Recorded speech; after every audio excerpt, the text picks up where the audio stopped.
Hello friends, welcome back to the Paranormal M channel. How's your day going? Drop a comment below.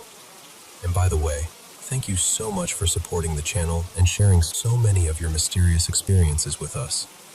If you haven't already, make sure to subscribe and turn on notifications. Now, let's jump into today's spooky stories. Okay, so I need to start by telling you, this isn't one of those creaky floorboards and an overactive imagination stories. This was real life for my family. Real enough that even now, when I picture that house, my chest tightens a little. My mom grew up in this old place right on the edge of the Ohio River. Not near it, on it. Like the house was constantly leaning toward the water, as if it was listening to something down below. It was over 100 years old, and it had that heavy, sunken-in feeling old houses get. Like they're full of memories they don't want to share. Later on, someone told the family it had been built on land that used to be a burial site. Native land. Sacred land. And I know people can roll their eyes at that kind of detail, but it matters in this story, because the whole house felt like it knew it didn't belong there. My granddad, everyone called him Pop, was the kind of man who could fix anything with his hands, and didn't believe in anything he couldn't measure. Ghosts were nonsense. Bad dreams. Drafts. Settling wood. That was always his answer. But the house didn't care what he believed. The first thing my mom remembers, she was about 8. She was in her bedroom, playing quietly. Nothing spooky, just being a kid. She had this big stuffed bear sitting in the corner, like a lot of kids do. And without anyone touching it, the bear's head slowly turned toward her. Not a little wobble, not falling over. Turned, deliberate. Then, it tilted like it was studying her. She screamed so hard she felt it in her throat, and she ran downstairs like the floor was on fire. And nobody could explain it, so the explanation became, it didn't happen. Except, it kept happening. By the time she was 12, the house had patterns, like it had routines. She and her sisters would be brushing their hair at night, normal, sleepy little kid stuff, and they'd see a man appear in the mirror behind them. Not a reflection trick. Not maybe. A man where no man should be, standing too close, like he'd been waiting. And then there were the sounds. Almost every night, downstairs, they'd hear what sounded like a party upstairs. Footsteps, laughter, the clink of something that could have been glasses. Then, out of nowhere, a gunshot. A woman screaming. And then, the unmistakable, sickening sound of someone tumbling down the wooden stairs. Thump after thump after thump. Here's the part that still makes my skin prickle. If you were sleeping upstairs, you didn't hear any of it. Like whatever was happening was meant for the people downstairs. Like it was being performed. My grandma, let's call her Lena, wasn't dramatic. She was tired, hardworking, practical. But one night she woke up and saw a man standing at the foot of the bed. He was wearing a brown robe, the kind of thing you'd picture on someone from another century. And he wasn't fuzzy or see-through or misty. He looked solid. He smiled at her, slow and wrong, then held his hands out slightly, almost like he was presenting himself. And then he backed out of the room and vanished. Just gone. And my granddad, Pop, still insisted the house was fine. The worst thing, the thing that my mom still won't talk about for long, happened when she was around 14. She woke up late at night and went downstairs for water. The house was dark in that thick way, where darkness feels like a weight. and as she passed the back door, she saw a light through the window. A green glow. Not porch light yellow, not moonlight. Green, like a flame that shouldn't exist. Then it turned its head toward her, and it smiled.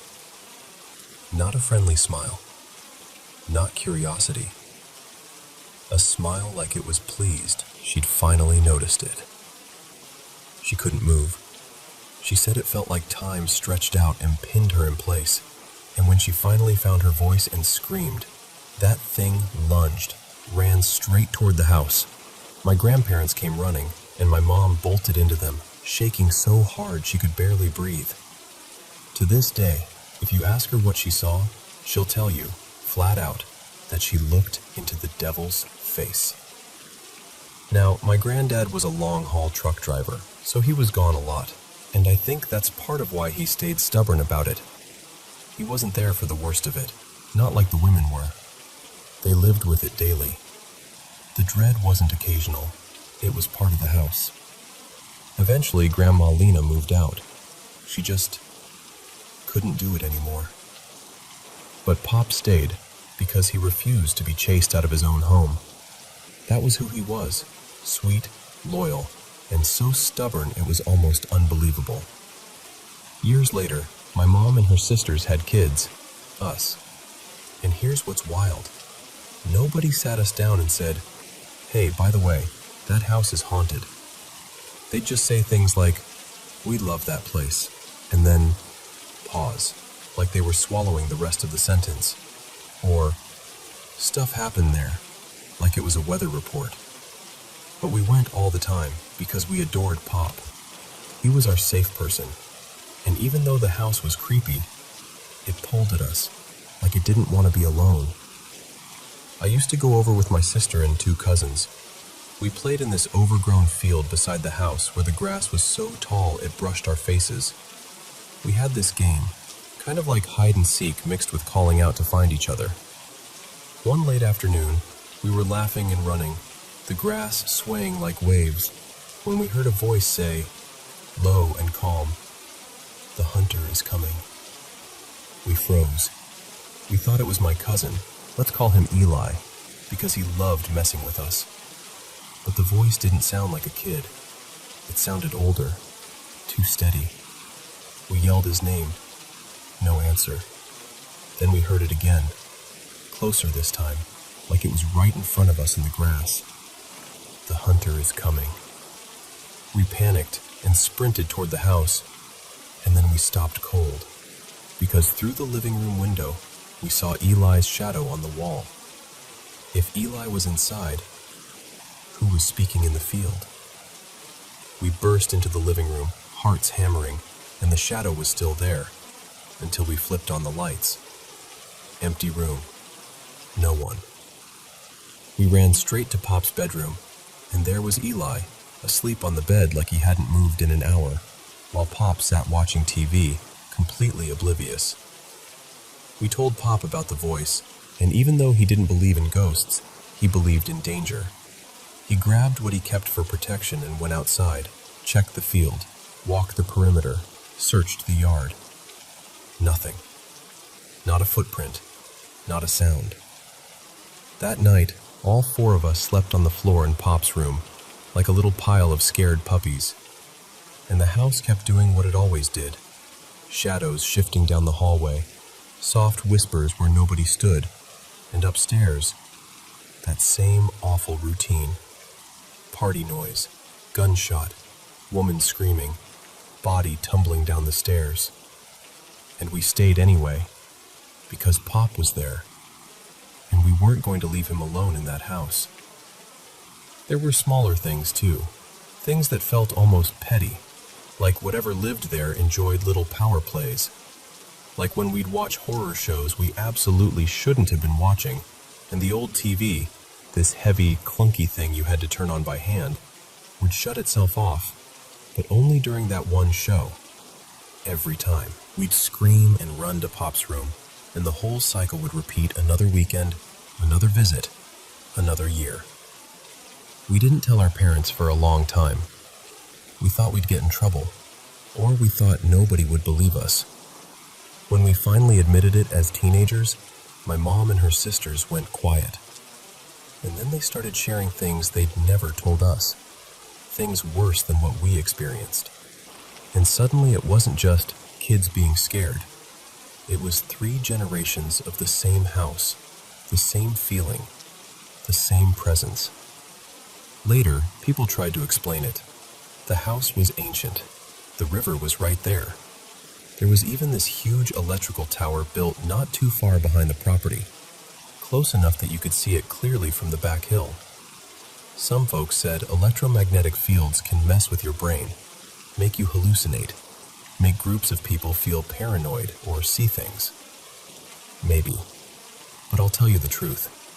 Even if you gave me the cleanest scientific explanation in the world, it wouldn't erase the way that place felt. Like we were guests who'd overstayed on sacred ground. Like something watched us and waited. Pop passed away a long time ago, over 2 decades now. And the house? It's gone too.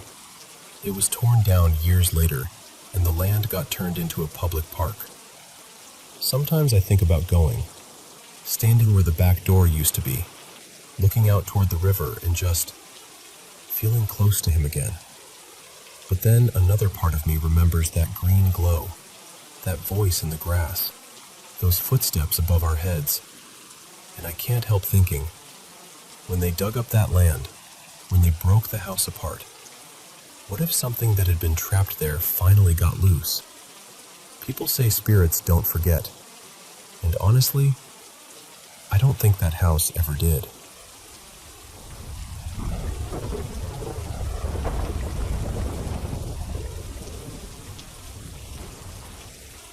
So, ever since I moved, I haven't felt like myself. Not even close. The place we're in now used to belong to this very devout family. Like, the kind where every wall has something watching you. Crosses, saint pictures, little framed prayers, the whole thing. And there were these paintings everywhere too. Not valuable, not charming, just unsettling. Like they were made with love, but also with a heavy kind of intensity that lingers in a room. We cleared out most of it when we moved in, but I swear the house still kept the vibe. Like you can remove the objects, but not whatever they left behind. There's this one room in particular. Technically, it's a bedroom, but it's basically a storage closet with a bunk bed shoved into it. No real window, just this cramped, dead air box. The previous owners had their 2 daughters sleeping in there, and I'm not even exaggerating when I say it feels like a sealed compartment. We call it the drawer room, because bedroom feels like a lie. The furniture we inherited is old and stiff and uncomfortable, and it has that creepy old house smell you can never fully scrub out. But we can't afford to replace it yet, so we live with it. We try to make it ours. We really do. And then, the noises started. At first it was small stuff, soft sounds at night, like murmuring through a wall. But it didn't match anything outside. You know how you can usually tell when it's neighbors, or the building settling, or a car passing? This was different. It was too close, too specific, like a voice that almost resolves into words, and then doesn't. Like your brain keeps trying to grab onto it. And I moved here at the worst possible time. I'm in Italy, near Rome, and it was a special Holy Year kind of situation. Everything was crowded, rents were shooting up, and there were basically no options unless you wanted to pay something insane. So we took this house because it was what we could get. Simple as that. But from day one, I felt squeezed. Not physically trapped, but like the house itself was narrow. Like the hallway air was too thick. Like every corner leaned inward by an inch. Even when the place is genuinely clean, like objectively tidy, it looks wrong. Like it never quite resets. Like the mess is invisible, but permanent. And then my body started falling apart. At first I thought it was stress. Moving stress makes sense, right? But it wasn't just one sickness. It was constant. For almost 2 months, I was sick on and off. Colds, flu symptoms, fevers, sore throat, fatigue. The kind of thing where you keep thinking, okay, this is the last one, and then it comes back again like it's scheduled. Time passes, and instead of improving, it gets worse. A year and a few months in, I realized I couldn't even remember what normal felt like. The first half year, I was sick for most of it, like I'd get a short break and then crash again. And then one of the episodes got so bad I ended up in the hospital with brutal stomach pain, like deep, twisting pain that wouldn't stop. They ran test after test after test. Nothing. No explanation. No clear cause. Just me, curled up and miserable, being told, everything looks fine. And it's not mold. We checked. Everyone always asks that first. Mold, damp, bad ventilation. But no, the house is dry. There's no obvious culprit. Which somehow makes it worse, because at least mold would be a villain with a name. Like freak accidents. I stabbed my hand while cooking. Full-on puncture wound, blood everywhere. Then, not long after that, I almost sliced the tip of my finger off. Another ER visit. After that, there was a third accident where I honestly just sat there holding pressure like, I can't do this again. And I dealt with it myself. It healed, luckily, but the fact that I even reached that point, that's not me. I don't usually live like that. The cruelest part is, we moved here because it's close to the sea. The sea is my favorite thing. It's the one place my brain goes quiet. And we're so close, like 20 minutes away. We both work from home, so in theory we could go all the time, even just for an hour at sunset. But I barely went. All summer, months of perfect beach weather, I was either sick, recovering, or literally stitched up. We went maybe a dozen times total, and every time I stayed home, hearing the waves in my imagination instead of actually being there, I felt this heavy sadness like I was being punished for wanting something simple. Then I had a stretch where I thought, maybe it's over.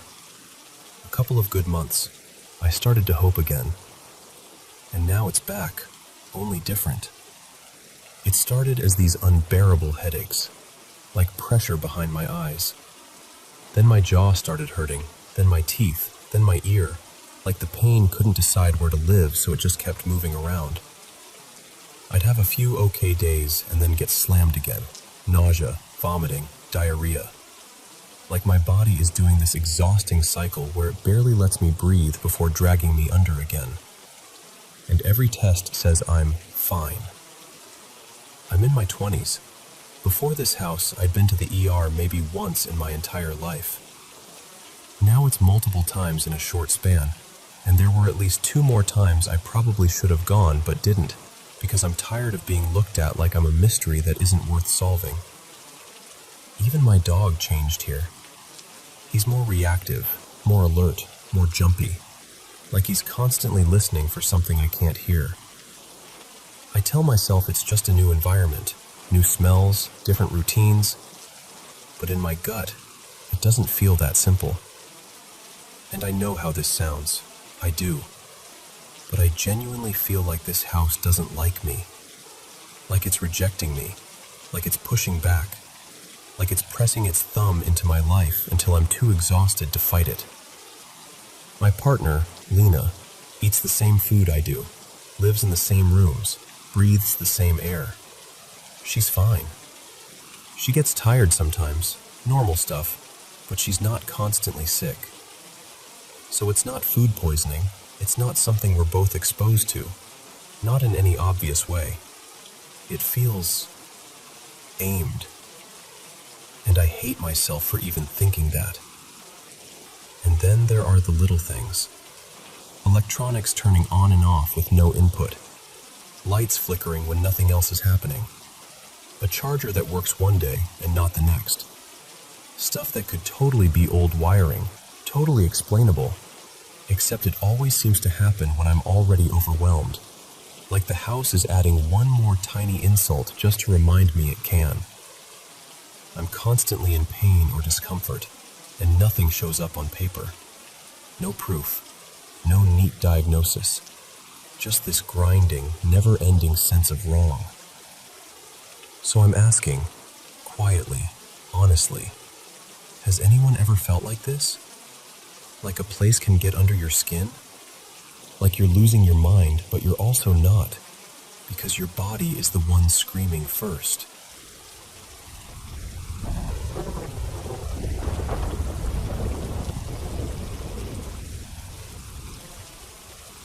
So, I've been sitting with my thoughts the last few days, Just kind of replaying the past few years in my head. And out of nowhere, this whole stretch of time came rushing back to me, like my mind dug it up on purpose. It started in 2021, when I moved into this upscale apartment complex just outside Boston. It was one of those places that looks like a hotel. Bright lobby, polished hallways, everything luxury on paper. And for the first week, it actually felt like I'd finally landed somewhere safe. Then things got off. About a week after I moved in, someone crashed into the parking garage door. The door had one of those sensors where it lifts automatically when you drive up. After the crash, it barely worked, and it took forever to get fixed, like months. That alone was annoying, but then the key fobs started acting weird too. Some days they'd work on certain doors. Some days they wouldn't work at all, like nothing would open. Picture this. I'm coming home carrying groceries, going door to door around the entire building like I'm trying to break into my own place, because every entrance just refuses to recognize me. There were nights I ended up slipping in through the garage because it was the only way. And it's hard to explain, but the whole thing felt deliberate, like the building was deciding when to let me in. Then one evening after work, I pulled into the garage and I saw something that still makes my stomach tighten when I think about it. There was this jester-looking figure, black and white outfit, like a checker pattern, crouched low beside another car. And it wasn't looking at me directly. It was watching me through the car's side mirror, like it wanted me to notice without fully turning its head. I froze. I remember my hands gripping the steering wheel so hard my knuckles hurt. And the second I realized it was focused on me, I backed out and left the garage entirely. And it followed me. Not for long, maybe a couple 100 feet down the street, but long enough that my brain couldn't explain it away as a prank. It wasn't a ghost, but it also didn't move like a normal person. The best way I can describe it is, it felt like a spirit wearing a shape, something pretending. After that, I tried to convince myself it was a one-time thing. Stress, lack of sleep, city weirdness. But then came the morning with the smell. It was a Saturday, early, around 8 a.m., and I woke up because something in the air felt wrong before I even opened my eyes. And the smell, I don't even know how to describe it properly. Like burnt fruit and alcohol. Like someone had scorched peach schnapps and pumped it through the vents. It wasn't smoke exactly. It was chemical and sweet and ruined. At the same time, my neighbors down the hall were being loud, shouting, arguing. A couple, and they spoke a language I didn't understand, so it wasn't like I could make out what was happening. But the volume and the intensity of it felt like it was bleeding straight through the walls. My apartment had two views. One side looked toward a little strip with a liquor store, and the other side overlooked this lot where yellow school buses were parked, like a staging area. So the first thing I did was go to the bedroom window and look out at the bus lot. And there he was. A person, at least shaped like a person, wearing a rabbit mask, dressed head to toe in black, standing still and staring right up at my window. At first, he was in the middle of the lot. Then he climbed onto one of the parked buses, sat or crouched inside it for maybe half a minute, and then stepped back out and looked straight at me again. And what messed with me the most was the security guard. There was always a guard near that lot, always. But that morning, there was nobody. No guard, no car, nothing. I kept watching because I didn't know what else to do. He walked up and down between the buses, slow and deliberate, never fully breaking eye contact. And then I went to the living room window, the side facing the liquor store, and I saw this red beam of light cutting through my living room. Not like a glow, not like a reflection I could easily explain. It was a sharp, straight line of red light, like something was aiming through the window into my apartment. I couldn't even figure out where it came from. I remember stepping back so fast I nearly fell. That's when I panicked in a way I don't usually panic. I grabbed my phone and tried calling 911, and my calls kept dropping. Over and over, like it would start to ring and then just die. So I called an Uber. I threw a few things in a bag, and yeah, I grabbed something for protection.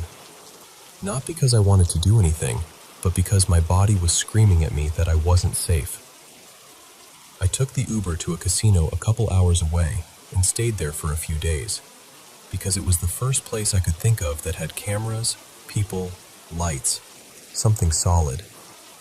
But even on the way there, the road felt wrong. There were broken down cars in weird spots, like they'd been abandoned mid-thought. And when I got close to the casino, I swear I saw these strange figures outside. People standing too still, moving too sharply, watching cars go by like they were waiting for something. I told my friends who lived out of state.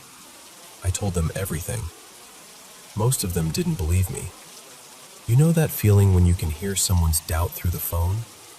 Like they're listening politely, but already filing it under, "You're stressed." I begged one of them to call the police on my behalf, because I couldn't get through. I didn't even know what I wanted the police to do. I just wanted someone official to acknowledge that something was wrong. When I finally went back after the weekend, I called out of work that Monday. I slept like my body had been poisoned. I woke up feeling grimy, foggy, like I'd been breathing dirty air. And then the building's fire alarm went off. The whole building, full alarm. And it wasn't one of those quick chirps. It was the real thing. I ran out, down the stairs, outside into the courtyard with everyone else. And when I got out there, the lights lining the walkway, those expensive, modern path lights, were smashed. Not one or two, like 10 of them in a row, shattered like someone went down the line destroying them on purpose.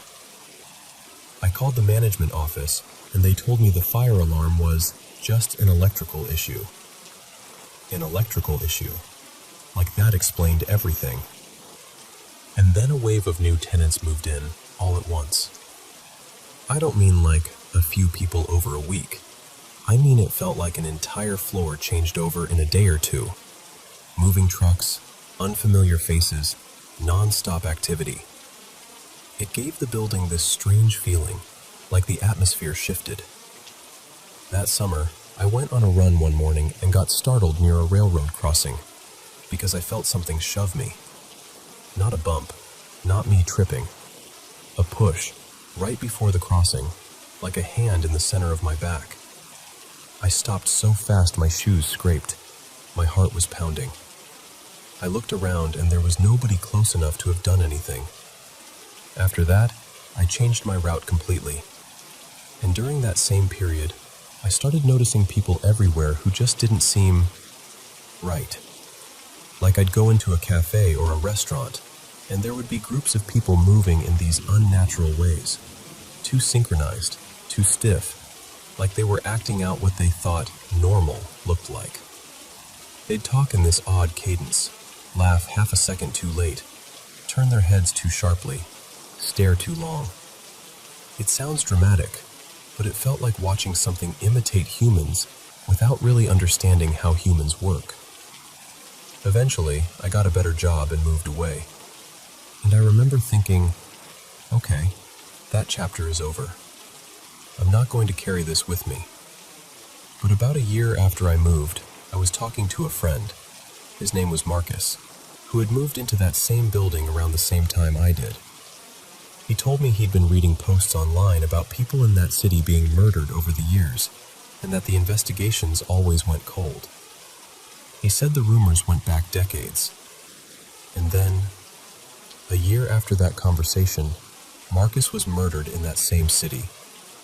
They found him in an abandoned house. The police put out a statement, and then nothing. It's been well over a year since. No updates, no closure, just silence. And that's when the question I'd tried not to ask finally came out of me. What if that place is influenced? Not just dangerous, not just corrupt, but spiritually wrong. Like something's rooted there. I even talked to an old coworker about it, and they told me this story, how they were robbed at knife point once and got cut on the hand. They ran until they found a police officer, held up their bleeding hand, begging for help. And the officer looked at it, smirked, and drove away. They had to drive themselves to the hospital. So when I lay all of it side by side, the malfunctioning access, the figures, the red beam, the feeling of being targeted, the way help just evaporated when it was needed, it's hard not to wonder if the whole area is under some kind of darkness. Something that makes people cold. Something that makes truth slip through cracks. And the part that really messes with me? Even after I left, even after I moved down to Connecticut, I still started noticing strange things. Not as intense, not as concentrated, but enough to make me feel like whatever I brushed up against back then didn't fully let go. And I don't tell this to scare you. I'm telling you because it happened. And because carrying something like that alone makes you feel crazy. So when I say I've been reflective lately, that's what I mean. Because I don't know what that was, but I know it was real.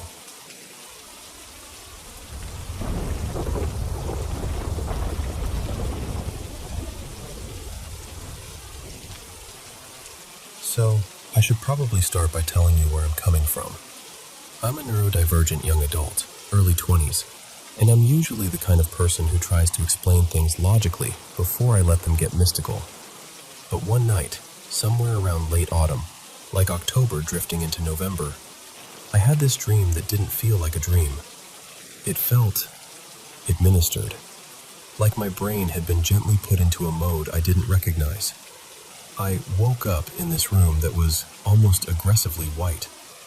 Not cozy white, more like sterile, endless, nothing to hold on to white. No posters, no windows, no clutter, just blankness. And I'm sitting at a white table in my pajamas, like I'd been taken from bed and placed there without my permission, but weirdly, without fear. My body felt heavy, like I was half asleep, half sedated. You know that sensation when you're trying to move through water, like your limbs belong to someone else? Across from me, there's someone seated, and the first thing I remember thinking is, that is not a normal-looking person. They were extremely pale, like the kind of pale that makes you think of albinism, skin, hair, everything. Their hair was almost silver white. Their eyes were this light, washed-out shade, pinkish or pale amber, I couldn't tell. Their face was narrow and sharp in a delicate way, with this thin nose and small mouth. And the strangest part was that I couldn't confidently place their gender. Not because they looked androgynous in a trendy way, more like my brain couldn't grab the concept properly. They were dressed in white too, of course, like the room wanted nothing to break the theme. And they started speaking to me, or trying to. It came out as this jumble. Bits of Spanish, bits of English, and then a third language that my mind couldn't label. Not made-up fantasy language, not something I recognized from TV. It felt real, like my brain just didn't have the decoder installed. I could catch fragments, like someone flipping a radio dial. You need to listen. You can. Maybe we try again. But then it would slip away into that other tongue, and I'd lose the thread. I remember looking at them and feeling this odd calm, like I trusted them without knowing why. That's what messes with me the most, honestly. Because if I saw someone like that in real life, in a white room, while I felt drugged, I should have been terrified. But I wasn't. I felt safe. And I kept staring at them with this intense sense of recognition, like I'd met them before, but not in any normal context. Like my brain was rifling through a filing cabinet going, where do I know you from? Where did I see you? They seemed to notice my confusion, and I tried to speak, switching between Spanish and English, basically apologizing, telling them I wasn't understanding, that they needed to pick one language and stick to it. I even tried to gesture with my hands, but my body barely cooperated. It was like something was keeping me seated, or like gravity was heavier just for me.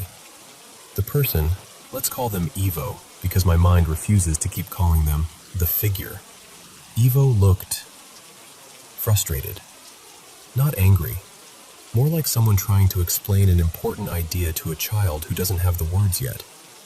At one point, I glanced around the room, trying to find a door behind me, and the moment I turned my head, I felt this gentle pressure, like Evo lightly guided my face back toward them. Not rough, not controlling, more like, please, stay with me, focus. And then I got this creepiest, strangest sensation, like there might have been someone else behind me. Not that I saw them, just that instinct, like the air had an extra presence in it. Eventually, Evo slowed down. Their shoulders sank a little, like they were running out of energy, or patience, or permission. They looked past me again, toward the place I assumed a door would be. Then they looked back at me, and their expression softened in this way that felt almost sad. And then, this is the moment that's burned into my memory. They touched my cheek, like a careful, affectionate gesture, and they spoke in perfect Spanish, clear as day, no mixing, no distortion. Maybe it's better we stop, go back to where you were, and wake up like nothing happened. Something like that. Not necessarily word for word, but the meaning was sharp and unmistakable. And I remember trying to respond, like, wait, what? Stop? Go back? What is this? Who are you? Where am I? But I didn't get the chance, because the next sensation was exactly like being put under anesthesia. That fast, sinking drift where your thoughts just loosen and the room falls away. My head dipped forward like I'd nodded off sitting up, and then everything went dark. And then I woke up in my bed, cold, slightly sweaty, and disoriented, like my brain had been shaken. The same kind of dizzy feeling I get when a car moves too fast or changes direction suddenly. I sat up and looked around like I expected that white room to still be somewhere in the corner. And then I noticed something that made my stomach tighten. My dog, Nala, usually sleeps in her bed right next to mine. She's a creature of habit. But that night, she wasn't there. She was out in the hallway, in her watching spot, like she was guarding the house. I turned on my bedside light, and when I looked toward the hallway, she lifted her head slowly. Too slowly. Like she'd been in a deeper sleep than normal, like it took effort to surface. And I know, there are normal explanations. Dogs move. Dogs sleep deeply. A light turning on can make them blink and look groggy. But stacked on top of that dream, that vivid, lucid, sedated feeling experience, it rattled me. For months after, it kept popping into my mind, sometimes consciously, sometimes like my brain would replay it in the background while I was doing something normal, like washing a cup or scrolling my phone. And here's the part where family makes everything more complicated. On my mom's side, there's more belief in spiritual stuff. Ancestors, signs, angels, that kind of thing. My dad is more like me, skeptical about the details, but completely convinced we are not alone in the universe. Like, statistically, something else has to be out there. So I told them. I told my parents and also my cousin Marina, who stays with us some days for work. My dad and Marina both reacted the same way. quiet, uneasy curiosity. Like, that's strange, but with no label they felt confident putting on it. My mom immediately leaned toward the spiritual interpretation. She said it could have been an angel or a relative who passed away, trying to give me a message. But honestly, that didn't fit. I've had dreams about my late grandmother. Those feel completely different. In those dreams, we both kind of know she's gone. There's a softness to it, a familiar warmth, a kind of shared understanding that it's a dream. This wasn't like that. This felt foreign, clinical, surreal, but precise. Like someone tried to reach me through a channel that wasn't designed for my brain. And I'm left with this weird combination of feelings. Not fear exactly, but this lingering question that won't settle. Because if it was just a dream, why did it feel like I was being spoken to? And why do I still get the sense, every time I replay it, that Eva wasn't improvising? That they were trying to do something they'd done before. And for some reason, it just didn't work on me this time.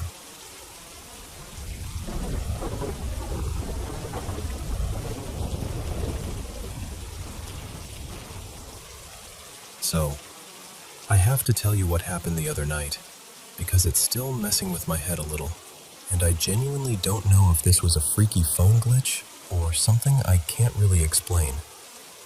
It was around 3:50 in the morning when it started. Dead quiet.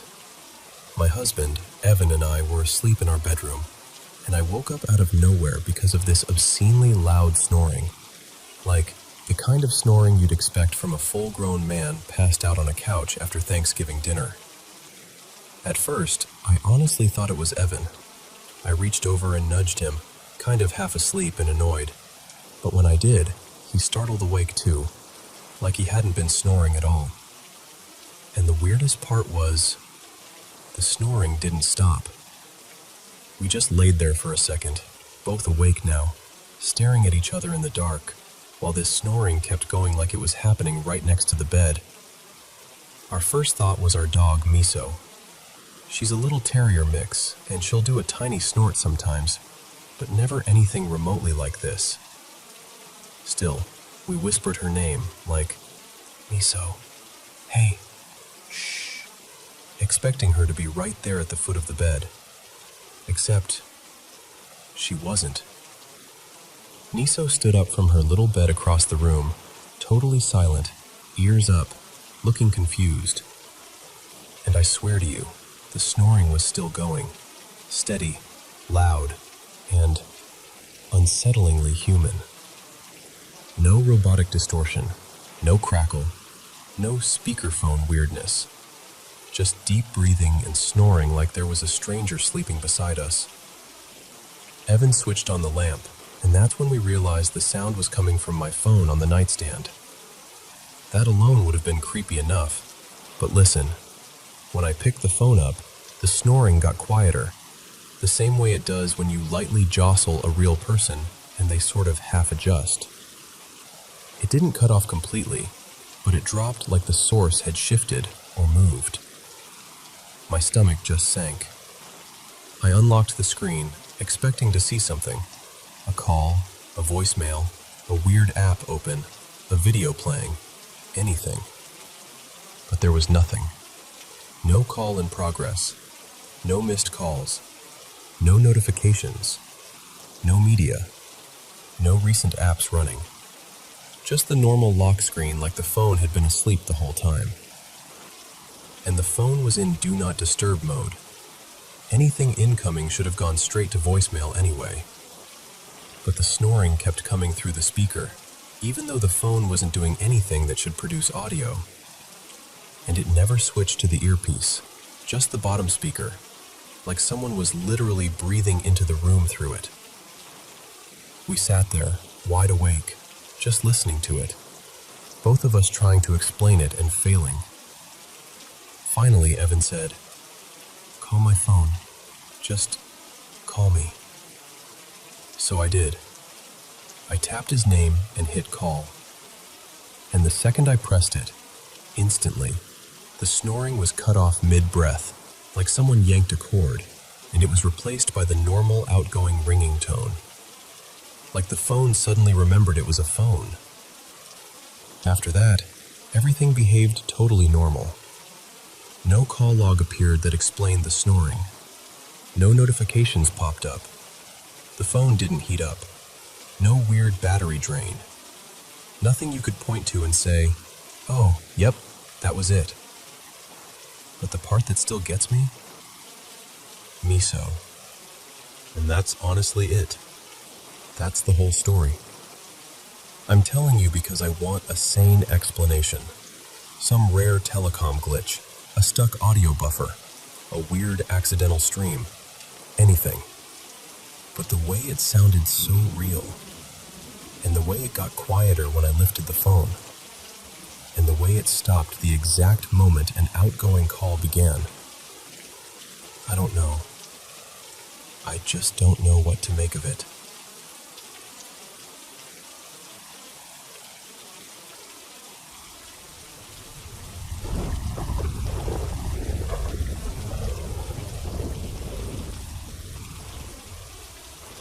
So, I'm going to tell you this the way it actually felt, because I still don't know what to do with it. I'm not someone who's out here looking for spooky stuff. I go to church most weeks. I keep my life pretty steady. And honestly, I've never had what you'd call a paranormal experience. If anything, I'm the person who talks myself out of being dramatic. A couple years back, I was convinced we had mice.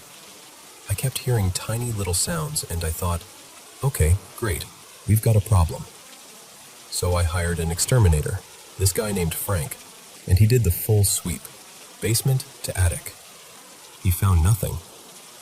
Still, just to be safe, I paid to have a few gaps sealed. They added that pest-resistant insulation in a couple spots, and they put some traps down. Nothing.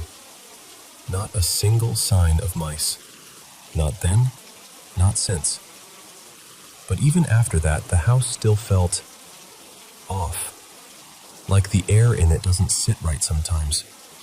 And I kept telling myself it was just the age of it, because it's an old place, about a century old, big, creaky, the kind of house that makes normal settling noises, and you have to constantly remind yourself, this is what old houses do. It used to be the rectory for the church next door. Not my church, a different one. That's just a fact about the property, you know? But it's one of those facts that started to feel heavier once all this started. Most weekends, I'm home alone. My kids go to their dad's, and it's just me and my cats. And my cats, listen, these are not clingy, anxious cats. They're the type that do their own thing, sleep upstairs in their tower, and only grace me with affection when they feel like it. Then, one night, my bedroom door started popping open. Not like, oh, it didn't latch all the way. I mean, it would be closed, and then I'd hear that little shift, and it would ease open like someone had pushed it. It happened enough times that I got annoyed and put hooks on a couple of the bedroom doors to keep heat in when rooms weren't being used. Practical solution. No drama. I even set up indoor cameras because I thought, maybe I'm just missing something. Maybe the cats are pushing it. The cameras caught nothing. Ever. And then the doorbell started. 2-ish weeks ago, late at night, my doorbell rang. Not once. Over and over. Like someone was standing there leaning on it, letting off just enough to press again. It was one of those old-school wired doorbells, the kind that goes ding-dong with the little chime box mounted right near the bedrooms, so it's loud and obnoxious and impossible to ignore. I shot out of bed, heart pounding, and went to look. No one. I looked outside, expecting to see footprints because it had snowed earlier. Nothing. I checked my camera feed, porch cam, driveway angle. Nothing. Not even a weird shadow. The next morning, still kind of shaky but trying to be logical, I went to the hardware store and bought a simple battery doorbell. Nothing fancy, just a little modern button and a wireless chime. I replaced the old one. I fully removed the old button from the door frame, Like, it wasn't even there anymore. That night, same time, the new doorbell went off. Rapid fire. Insistent. Like someone was mad that I wasn't answering. I stood there in my hallway thinking, okay, wind? Faulty button? Maybe something is shorting? I yanked the batteries out of the new one and went back to bed, telling myself I was being ridiculous. The next night, I woke up again at almost the exact same time, and I heard the doorbell. Except, it wasn't the new one. It was the old doorbell, the one I'd removed. I got up fast and went to open my bedroom door, and it wouldn't open, because the hook was latched from the outside. I just stood there for a second staring at it, genuinely waiting for my brain to come up with a normal explanation, and it couldn't. No one else was home. My kids were with their dad. I always lock the front door. Always. My bedroom has a second way out, a side porch door. So I went out that way and looped around to the front, keys shaking in my hand like I couldn't get them into the lock. Front door was still locked. When I stepped into the foyer, the closet door across from my bedroom was wide open. And that closet door is never open.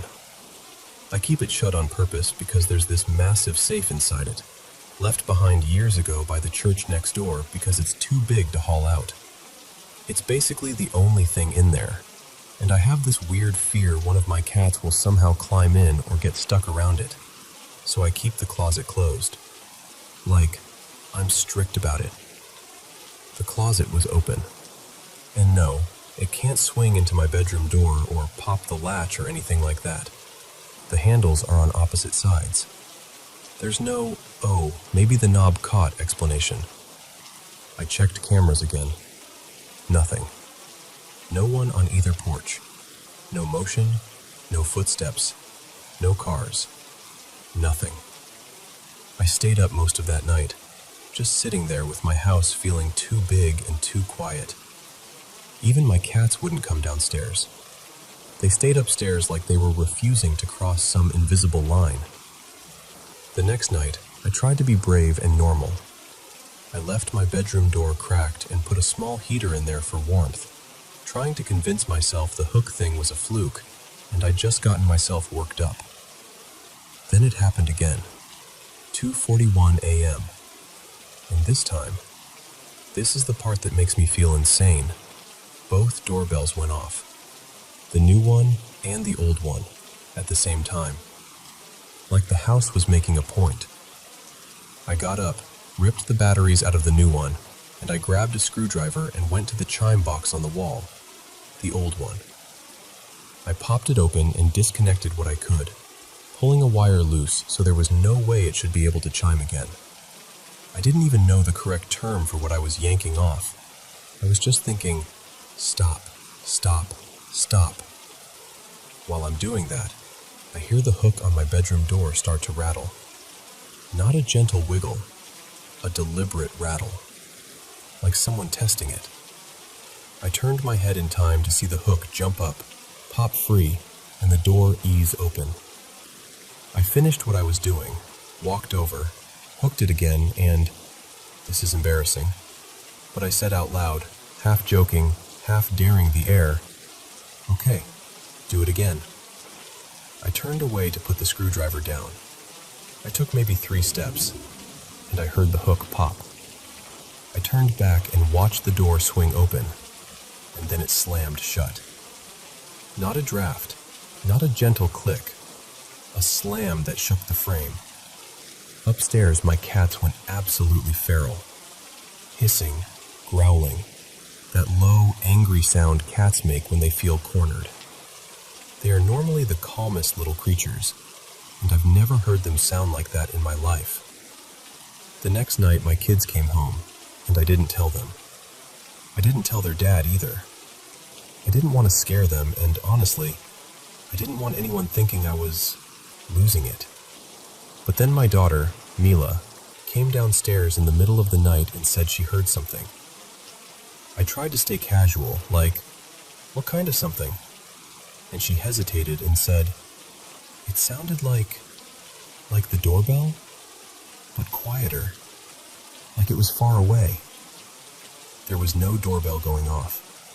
Nothing on the cameras, nothing on the porch. Just my kid hearing the same thing my body has been bracing for every night. And the worst part is, I don't even know what I'm afraid of. I just know I'm scared to go to sleep in my own home, because it feels like I'm not alone in it. Even when every camera, every lock, every logical check says I am.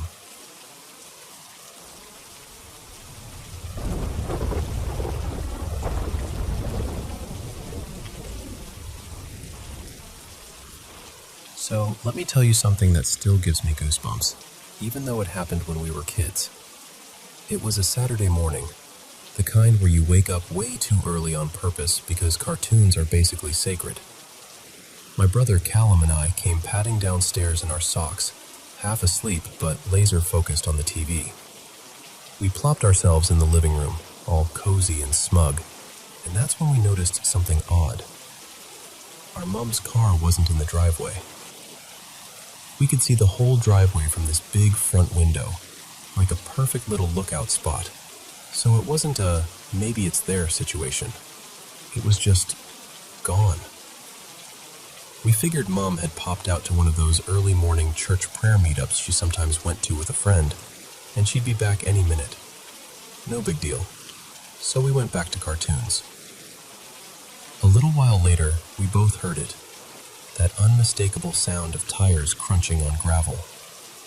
Our driveway was all loose stone, so you could hear a car coming before you could even see it. Then we saw the car turning in and coming up the drive. And here's the thing. We didn't just hear it. We actually watched it come in. It bumped up over the curb, rolled over the little footpath, and eased onto the driveway like normal. Like absolutely, boringly normal. Then it stopped about halfway up, and just sat there. At first, we didn't think much of it, but then a minute passed, then another, and Mom still hadn't gotten out. No car door, no footsteps, no keys jingling, no slam, nothing. Callum turned to me and goes, "What's Mom doing?"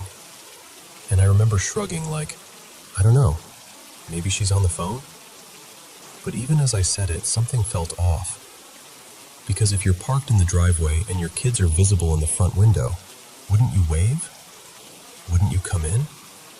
Wouldn't you do literally anything? So I told him, just go check. Make sure she's okay. He hopped down from the couch and walked to the front door, and I stayed planted right where I was, pretending I wasn't suddenly nervous. I kept the TV on, but I wasn't really watching it anymore. I was listening for something. Callum came back in less than a minute, and he says, really quietly, "There's no one in the car." I actually laughed at first, not because it was funny, but because it was so ridiculous that my brain didn't know what else to do. I was like, "What do you mean there's no one in it?" And he goes, "It's locked, and it's empty." That's when my stomach dropped. Because we hadn't heard the door open or close. We hadn't seen anyone get out. And again, we were staring straight at the driveway. If Mom had stepped out and walked away, we would have seen her. There wasn't anywhere to go without crossing the front of the house. I remember getting that tight, prickly feeling up my arms, like when you realize you might be in trouble but you don't know why yet. So I told him, "Go wake Dad. Tell him something weird is happening." He ran upstairs, and I just sat there staring at the window like the car might do something else, like it might start moving again on its own. Then Callum came back down, and I swear to you, his face had gone that ghostly pale, like someone had drained all the color out of him. He said, "Mom and Dad are both asleep, in bed, both of them." I stood up so fast I nearly knocked the remote off the couch. Because, what? That didn't make any sense. Mom's car was right there. We watched it come in. We heard it. We saw it stop. But Mom was upstairs asleep, so I rushed to the little dish in the hallway where the car keys always lived. And there they were, sitting in the bowl like they'd never moved, like nobody had touched them at all. I just remember staring at them, completely frozen, like the keys were going to explain themselves if I glared hard enough. And the thing is, the car hadn't just appeared. We watched it come in, especially the part where it climbed up over the curb onto the driveway. That's not something a car does silently or subtly. And it didn't roll down the slope either. Our driveway angled slightly downward, so if it was somehow just coasting or the handbrake failed or whatever, it wouldn't stop neatly halfway up. It would have kept rolling and smashed into the fence near the garden. But it stopped like someone pressed the brake. Like someone was driving. Only there was nobody there. When we finally told our parents later, they brushed it off like kids being kids. Like we'd had matching dreams, or one of us made it up and the other just went along with it.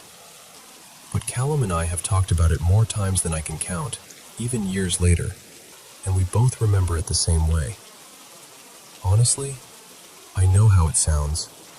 I do. It's the kind of story people smile politely at and then file under, sure, okay. But I'm telling you, that was one of the creepiest things I've ever experienced. Because it wasn't dramatic. It wasn't a shadow in the corner or a bump in the night. It was normal life, normal morning, normal cartoons.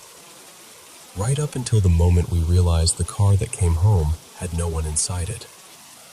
And to this day, I still can't explain how that happened. Not even a little bit.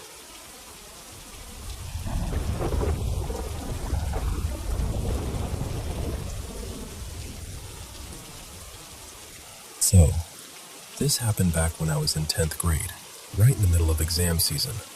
We were living in northern India then, and everything already felt like pressure. Notes, deadlines, the constant hum of worry in the background. On top of that, my family had moved into a new apartment only a few months earlier, so nothing felt fully settled yet. You know that feeling? Like your body lives there, but your mind hasn't unpacked. One night, I studied way too late. My eyes were burning, my head was heavy, and when I finally shut my books, I just wanted sleep to swallow me whole. I turned off the light and lay down. The room wasn't pitch black. There was this pale spill of moonlight and a bit of streetlight coming through the curtains. My bed was right beside the window, so even in the dark, I could still make out shapes. Edges of furniture, the outline of the door, shadows resting in corners. I was lying on my back, trying to slow my breathing, when I casually glanced toward my feet, and immediately, something felt wrong, like my brain hit a wall, because there was an extra leg near my feet, not mine. It was long and heavy looking, slightly bent at the knee. The color was this dull gray, almost see-through, but not in a weak way. It looked real, like it had weight, like it belonged on the mattress. And above it, where a torso should have been, there was this dark, cloudy mass. Not a clean shape, more like a thick smoke or fog that kept shifting, but still, gathered enough to feel like a presence. For a second, my mind tried to correct it. Like, no, that's a shadow. That's a trick of light. That's something else. But it didn't change. And then the worst thought landed, slow and icy. If that is near my feet, then its face would be right next to mine. I tried to turn my head to the left. I couldn't. My entire body locked up like it had been switched off. Not even panic at first, just this stunned, frozen numbness. My heart was going insane, pounding so hard I could hear it in my ears, but I couldn't move my arms, my legs, nothing. I couldn't scream. I couldn't even whisper. It felt like I was trapped inside my own skin. I don't know how long it lasted. Seconds feel like minutes in that kind of moment. But somehow, I pushed against it with everything I had, like I was trying to break through invisible cement. And the instant I could move, I bolted. I didn't think. I didn't look back. I just ran. To get to my parents' room, I had to cross the living room. Our living room had these wide sliding glass doors that opened onto the balcony. We were on the 6th floor, so the balcony felt like this dark, open edge to the night. As I ran parallel to those glass doors, something outside snapped my attention so hard it almost made me trip. There was someone on the balcony. A figure. Like an older woman, broad in shape, more silhouette than detail. It was so dark out there that I couldn't see a face, but I could feel her outline, like it was carved into the night itself. And the moment I started running, she stood up, and ran too, parallel to me. Same direction, same pace. Like she was matching me perfectly, step for step, only separated by the glass. I swear, it didn't feel like coincidence. It felt intentional, like she'd been waiting to move until I moved. I don't remember making any sound. I just remember the impact. My shoulder hitting my parents' door, my hands fumbling, my body shaking so violently I could barely stand. I stumbled inside, and I think I collapsed onto the floor or the bed. I don't even know. I was trembling so hard, it felt like my bones were vibrating. But all I could do was shake my head and try to breathe. And after that, nothing else happened that night. No footsteps, no knocking, no sounds from the balcony. Just quiet, like the apartment had returned to normal and left me alone to question my own mind. Months later, after we'd moved out of that building, my father mentioned something casually, like he was talking about traffic or the price of vegetables. He said, "You know, I used to see an old woman on the balcony sometimes when I came home late." Just like that. I stared at him, and my stomach turned cold. He told me he never brought it up back then because he didn't want to scare me during exams. He thought maybe it was his tired eyes or shadows, or just a strange illusion. So he kept it to himself. And then, later, I heard something else from a neighbor we'd stayed in touch with. Before that apartment complex was built, there had been a huge banyan tree on that exact spot. Old, famous in the area. The kind of tree people talk about quietly, the kind they don't mess with. It was cut down to make way for the building. And I remember just sitting there after hearing that, quiet, still, because it felt like the final piece sliding into place. Like my mind had been holding its breath this whole time. And that was the last line it needed to finally exhale.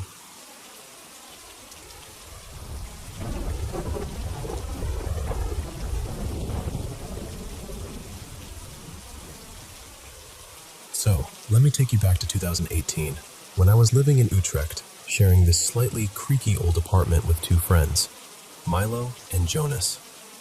The place had character, you know? Tall windows, narrow stairs, and a quiet canal that ran right behind the building.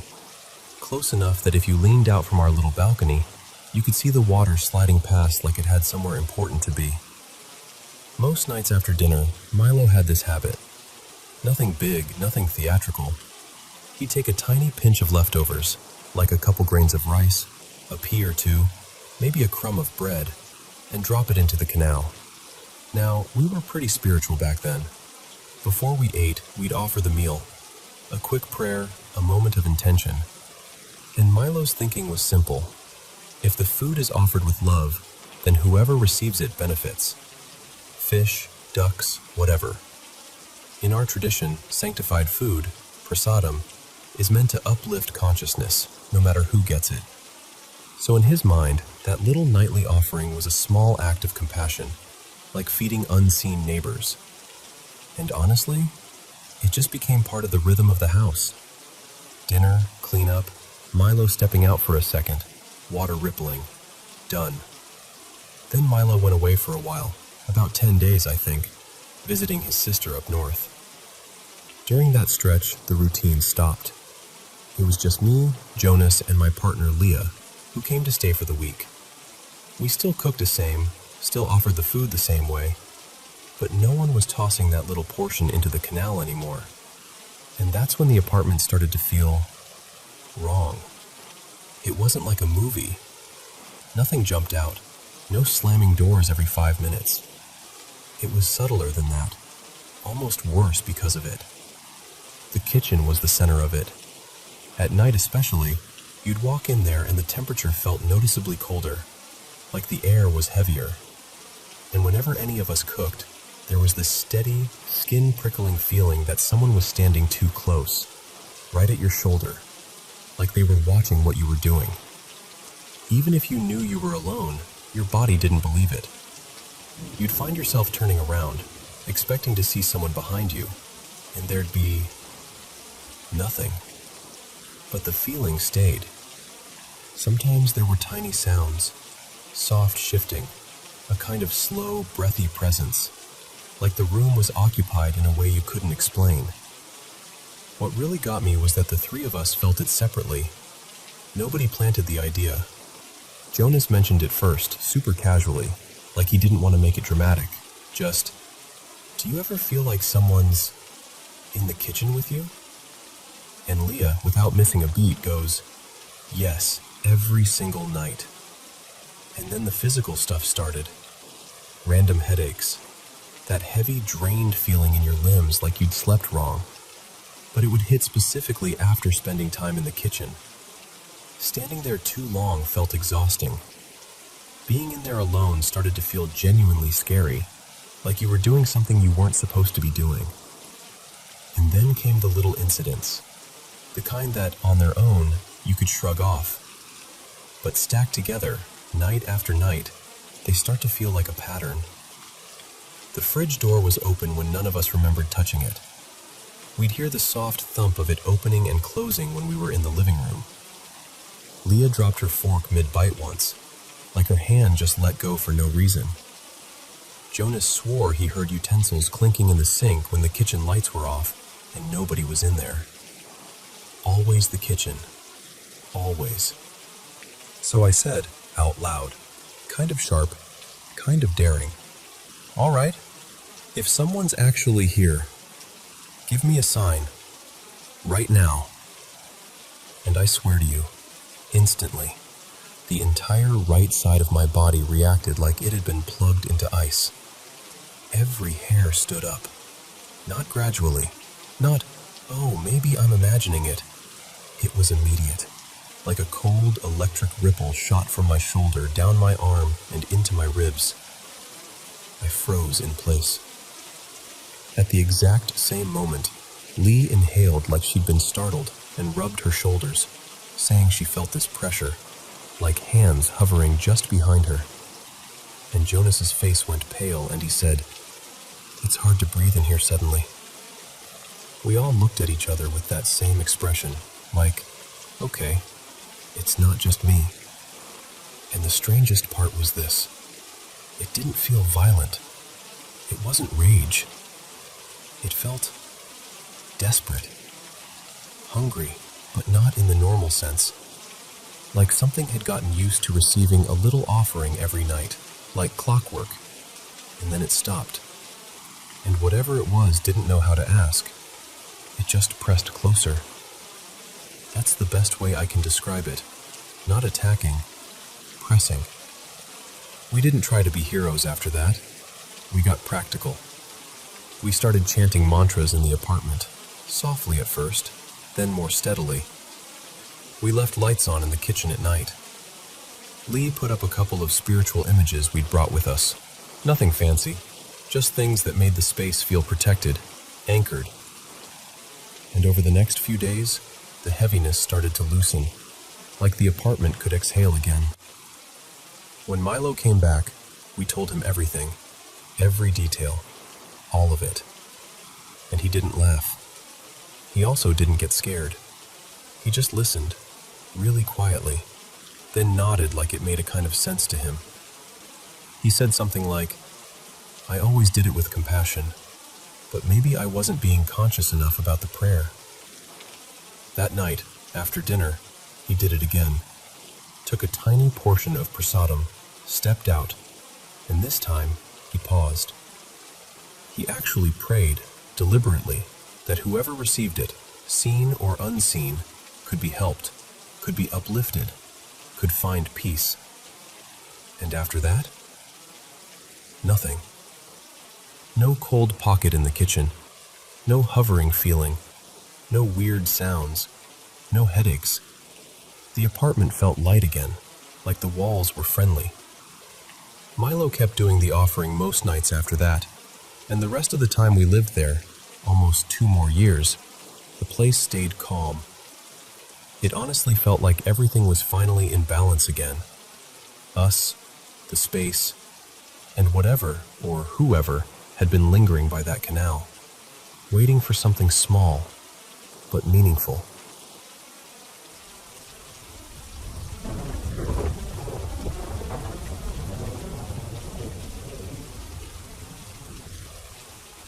So, a little context first, because this story kind of needs it. Before I was even born, my family owned this modest little place in a gated countryside community, about an hour and a half from the city. Nothing luxurious, just a weathered old house my grandparents built ages ago, a lean-to shed, and this surprisingly roomy backyard where you could actually hear yourself think.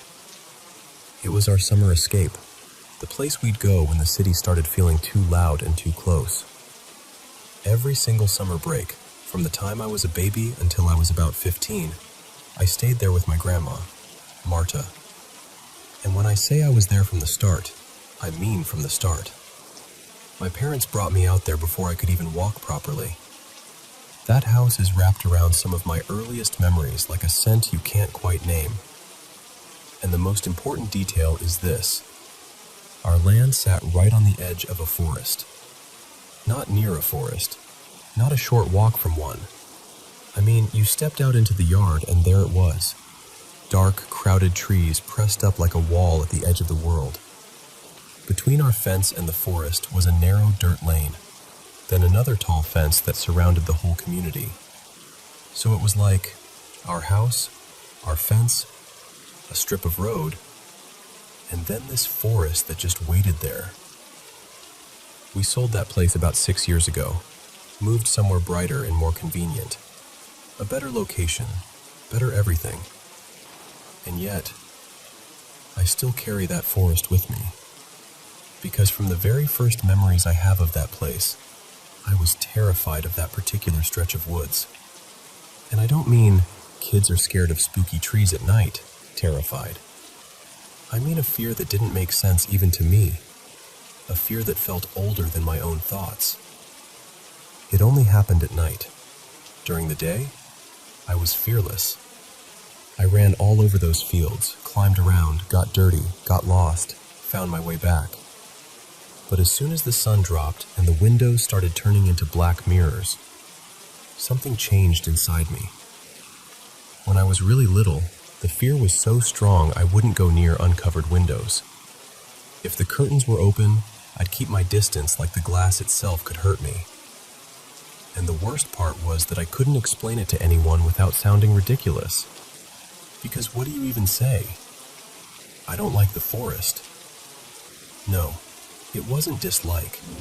It was this heavy, instinctive certainty that if I looked too long, something would look back. As I got older, that feeling didn't fade like most childhood fears do. It didn't get laughed out of me. It didn't get replaced by new anxieties. It stayed, steady and sharp. And whenever I had to step outside at night, like to grab something from the shed or take out the trash, I'd get hit with this horrible drop in my stomach. That sinking feeling. Like my body was warning me before my brain could catch up. I'd be halfway down the porch steps and suddenly it would feel like I shouldn't be here. Like the forest wasn't just there in the dark, like it was aware. I can't describe it better than this. It felt like being watched. Not imagined, not spooky vibes. More like your skin knows you're being stared at, even when your eyes can't confirm it. And the weirdest part? It was only me.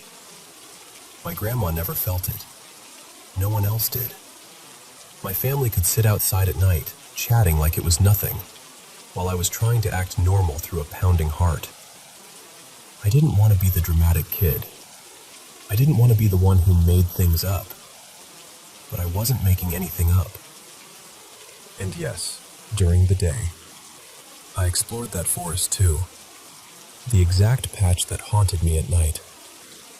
And there was nothing special there, nothing that should have marked it as wrong. There was an abandoned little pond that was mostly dried up, and this low mound that turned out to be an old dumping spot, trash buried under soil from years ago. Not magical, not dramatic, just messy forest. I even got curious enough later on to check old maps from before the neighborhood existed. Same story, just more forest back then. No old buildings, no marked sites, no something happened here dot on the page. I went searching for history, local stories, accidents, anything. Nothing. But Marta, my grandma, used to talk about something in that forest. She called it the Wanderer's Clearing. In our language, it was closer to the clearing where people lose their sense, like a place where you walk in and your brain forgets which way is out. She said she'd heard it when she was young, and that older people avoided it. And then she'd say this part that always made my neck tighten. When big storms came through, they didn't pass straight over that clearing. They circled it. And the thing is, I watched that happen more than once. Every summer, thunderstorms rolled in like they always do. You'd hear the first grumble, feel the air thicken, smell that sharp metal scent. And the rain would start, hard, loud, drumming on the roof for an hour or two. Then it would stop, like someone had shut a tap.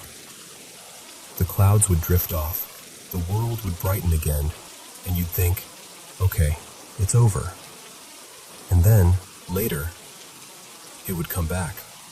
The same storm, the same heavy rain, like it had looped around and returned on purpose. And I'm not talking about once. I saw it happen over and over, the storm making full circles, sometimes 5 loops, sometimes more, like something in that area kept tugging it back around. I always assumed there had to be some clean scientific explanation. Wind patterns, temperature differences, geography, whatever. But even now, I haven't found an explanation that matches the way it looked from that yard. Not neatly, anyway. Then there's what Marta used to swear happened with ball lightning. She told me stories that I thought were just that, stories, until other relatives confirmed them like it was no big deal. They said that during a couple of those storms, a glowing sphere, actual ball lightning, came out of the forest. Not in the sky, not far away, from the trees. It would drift toward our property like it was curious, and sometimes it would circle the house, slowly, calmly, like it had all the time in the world. And then it would slam into the fence. Metal posts would light up at the tops, glowing and spitting little discharges, like the whole fence was briefly alive. Multiple people said it happened, independently, with the same details. And listen, I know how this sounds. I'm not saying there's definitely something supernatural in the woods. I'm not even trying to convince anyone of anything. I'm just telling you what I lived with. And I need you to understand this too. I'm not afraid of the dark. I'm not afraid of forests at night in general. I've done long hikes, slept alone in a tent miles from anyone, listened to animals moving outside the fabric and felt perfectly fine. I know what normal nighttime fear feels like. This wasn't that. This was something else. This was this deep, physical sense of dread, like being watched, but more than watched, like being measured, like being noticed in a way you didn't want to be, like prey realizing it's been singled out. And that's the part I can't solve. Because we left. We sold the place. The forest is someone else's background now. But whatever that feeling was, it never stayed behind.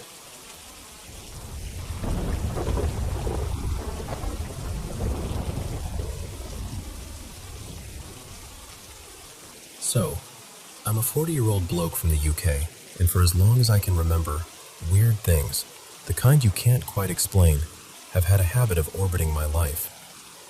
But the strangest stretch of it all happened during this short little window back in late 2003 into early 2004, when everything went off.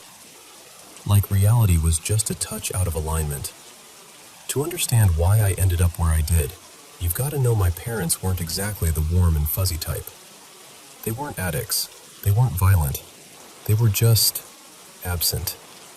The sort of people who did the bare minimum: food, clothes, roof, but without any love behind it.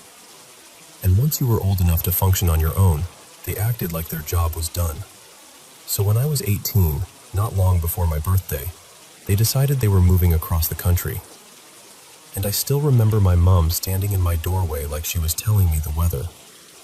She said they'd bought a place miles away, and there wouldn't really be room for me. No apology, no discussion, no, what are you going to do? Just, we're going. You'll sort yourself out. Luckily, I had a girlfriend at the time, I'll call her Hannah, and her family had been the closest thing I'd had to a support system. Her older brother, Gareth, was going through a rough patch with work and had a spare room, so it became this awkward but workable plan. I'd move in with him for a bit, finish my studies, keep my part-time job, contribute what I could, and try to get my feet under me. Gareth lived in this small town called Loughton, right on the edge of Epping Forest. And when I say edge, I mean it felt like the town had been built inside a clearing, and the forest just pressed in from every direction. If you've ever been there, you know the place has a reputation. Ancient woodland, old history, dark stories. The kind of area where people talk about hauntings in that half-joking, half-not way. His flat was above an old shop on a main street. Cobbled road, steep hill, those old timber-framed buildings that look like they've been watching generations pass by. The shop below sold home improvement stuff.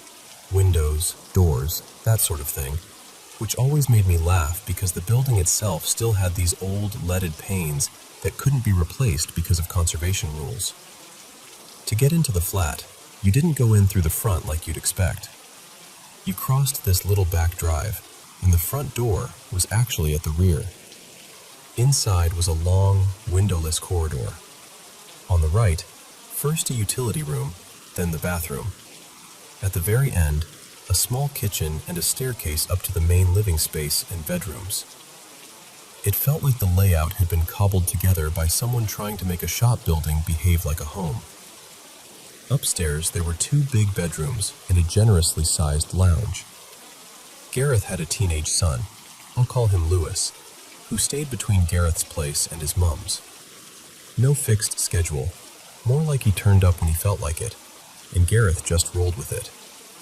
The arrangement was, I took Gareth's bedroom, Gareth took Lewis's room, and when Lewis came over, Gareth slept on the sofa. Not ideal, but everyone acted like it was temporary, so nobody made a big deal of it. And for the first few weeks, honestly, it was fine. Gareth became this older brother figure. We'd play Xbox, have a couple of beers, watch football. Lewis treated me like the sort of older cousin you can tolerate, and Hannah would come by and it would feel normal. Like I could build something stable from the rubble my parents had left.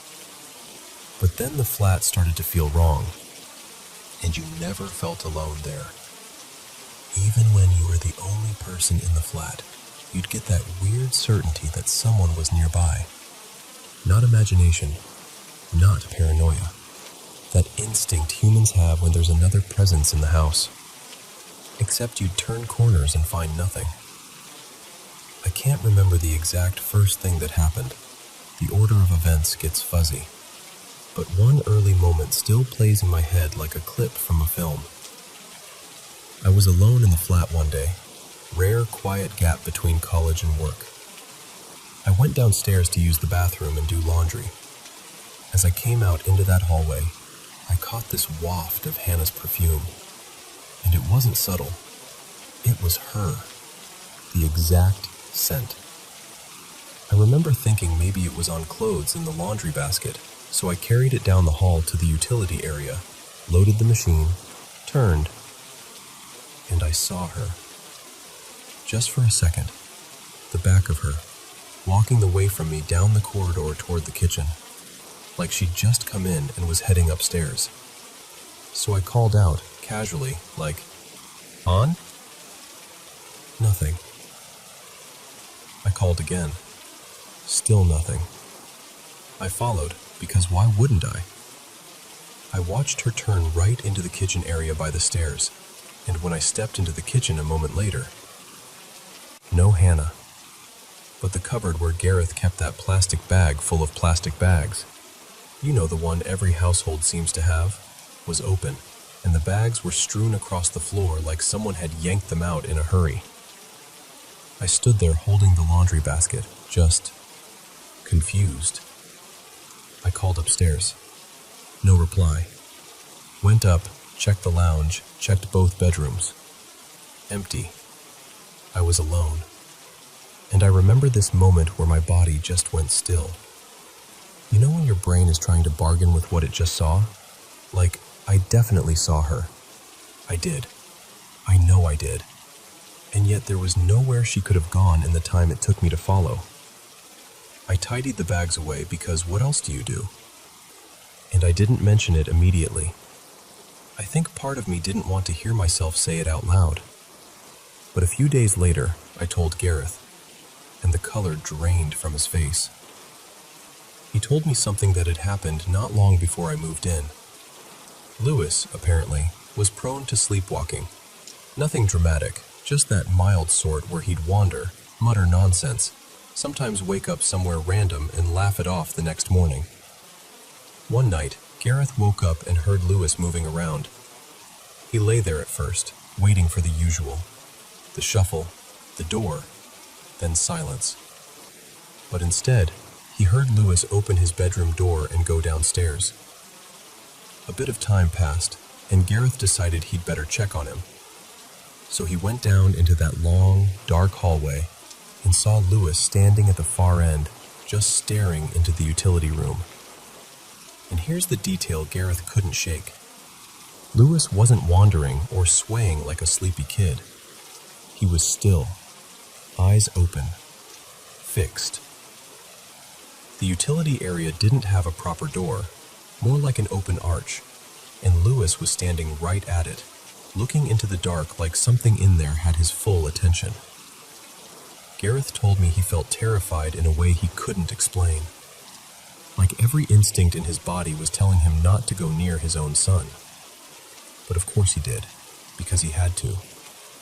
And the moment he got close, Lewis sort of blinked and came out of it, confused, half awake. Gareth led him back toward the stairs, and when they reached the kitchen, the plastic bag full of bags had been dragged out, bags all over the floor. Gareth had assumed Lewis did it in his sleep, until I told him I'd seen Hannah, and the bags, and nobody else was there. The TV would change channels on its own. The radio would click on and off. Lights would flicker in that irritating way that makes you look up, even though you're trying not to. Once, Gareth and I were watching a match, beers in hand, laughing at something on screen. And we heard this unmistakable rustling sound downstairs. Plastic. Crinkling. Moving. We both went quiet at the same time, like we'd rehearsed it. Then we went downstairs together and found the bags again, dragged out, sprawled across the kitchen floor like someone had played with them. At least that time we both heard it, which somehow made it worse. But the one night I still think about, the one that sits at the top of the pile, happened near the end of my stay. For whatever reason, I decided to sleep on the sofa in the lounge. Maybe I felt guilty taking Gareth's room. Maybe Lewis was coming over. I honestly don't remember the reason, just the night itself.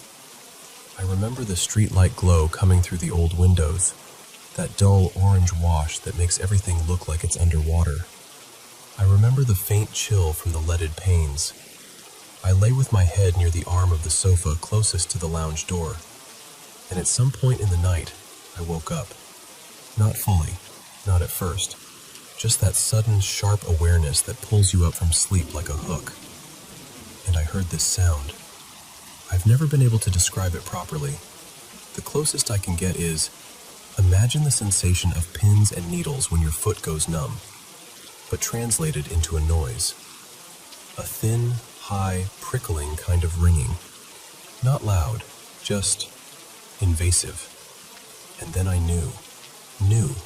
Someone was standing right by the sofa, at the arm, near my head. I didn't see anything. I didn't move. I couldn't. It was like my body had decided for me. Don't react.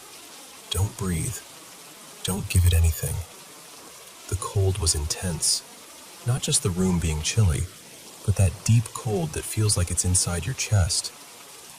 I shut my eyes, pulled the blanket up tight around my shoulders and neck, buried my face into the back of the sofa like a child, and just waited.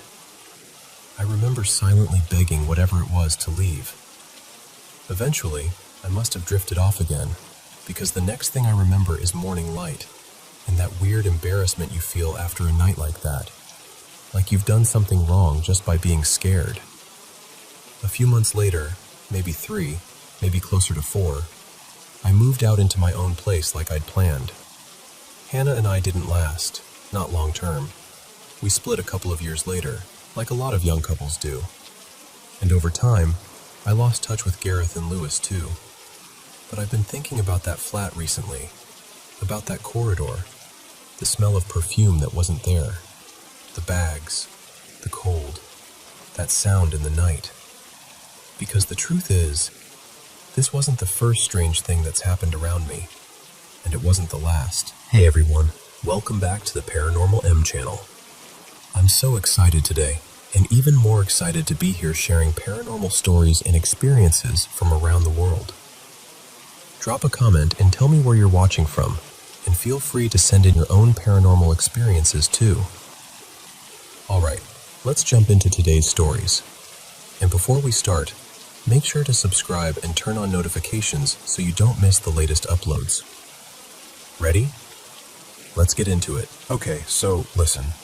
I moved into this new apartment maybe 10 days ago, and I swear, from the very first time I walked in, something in me just tightened. I've always been like that. I don't know how to explain it without sounding dramatic, but I get these instincts. Like a place can feel off, the way the air feels wrong before a storm. My brother Leo and my aunt Nadia helped me bring my stuff in. Everyone was laughing, carrying boxes, doing the whole new place, fresh start thing.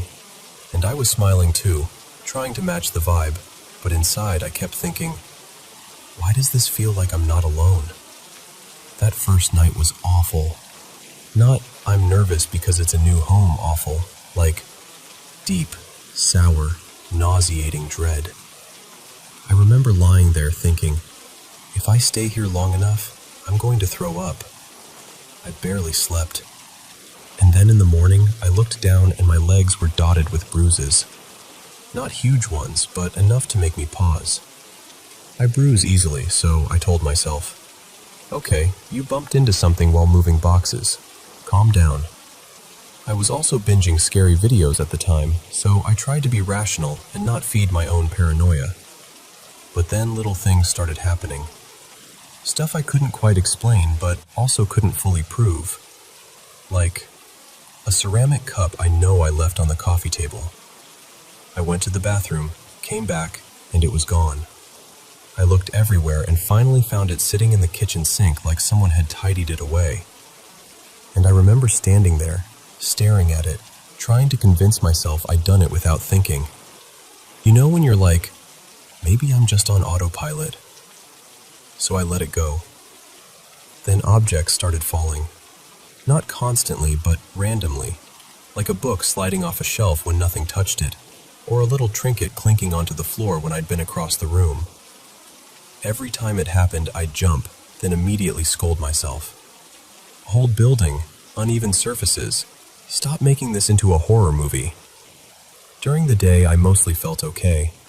Just every once in a while, I'd get that prickly sensation, like someone was staring at the back of my neck. I'd turn around fast, expecting to catch someone in the act, and of course, nothing. Empty room, quiet apartment. But at night? At night, it was different. At night, it felt like the apartment was aware of me. And the creepiest part is, I started getting used to it. Like, I'd do my little routine, check the hallway, peek into the bathroom, look into the bedroom corners, and everything would be normal. No one there. So my brain would go, see? Nothing. And I'd try to sleep with that constant, watched feeling buzzing over my skin. Here's the thing.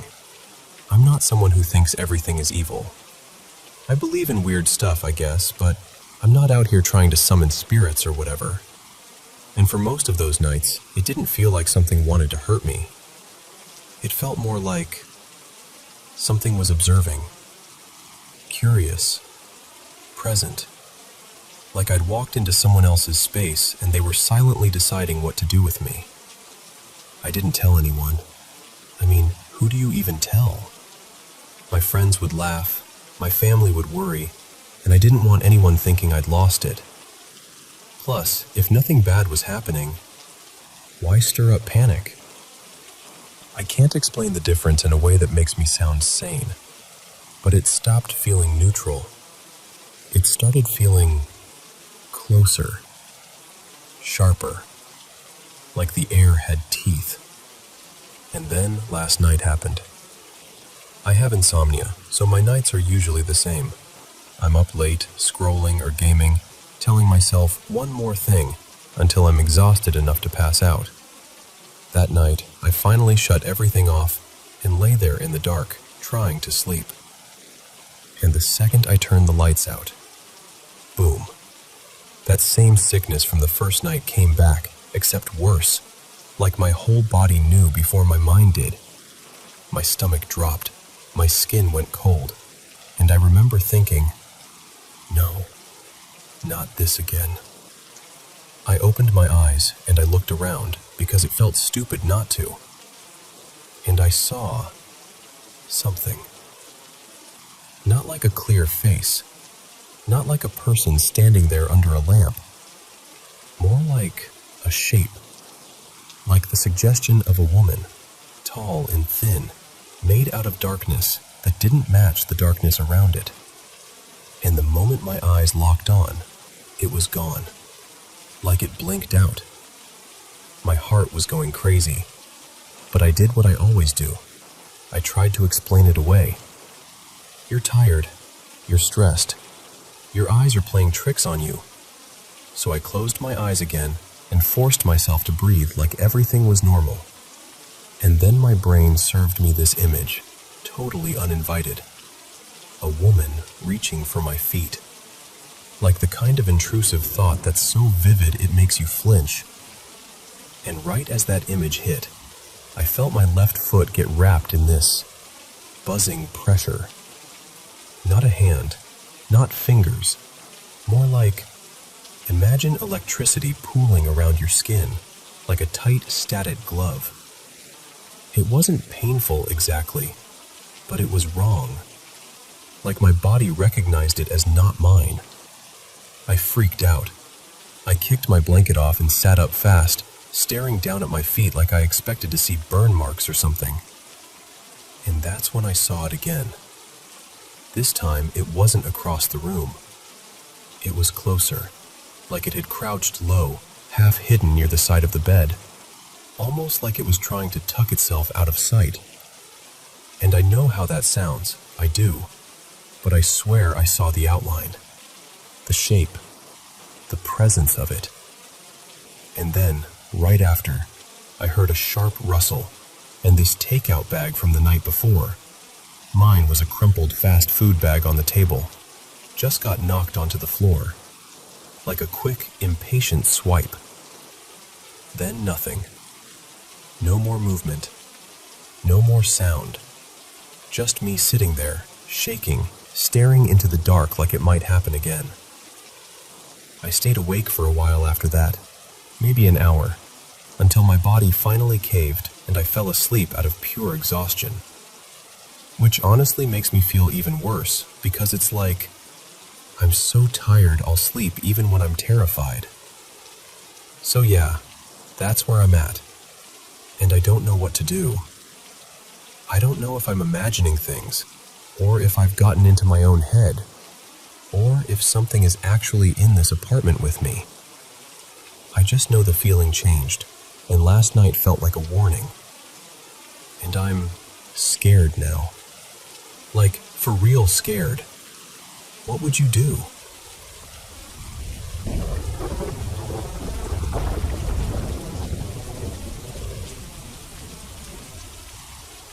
So, this is one of those stories that still makes me feel a little tender when I talk about it.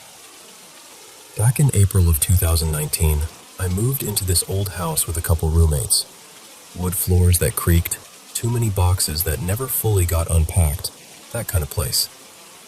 I already had my own cats, but right before the move, I found this tiny street cat, skinny, sweet, unmistakably pregnant, hanging around near a busy stretch downtown. And I just couldn't leave her there. I kept thinking, if she has those babies out here, they're not going to make it. So I brought her with me. I took her to the vet, and the vet did that careful, professional thing where they're trying to prepare you gently. They told me it would probably be a few weeks before she gave birth. She went into labor 6 days later. I remember thinking, no, this is too soon. And it was. The kittens were so small they barely looked real, like nature had rushed and forgotten a few steps.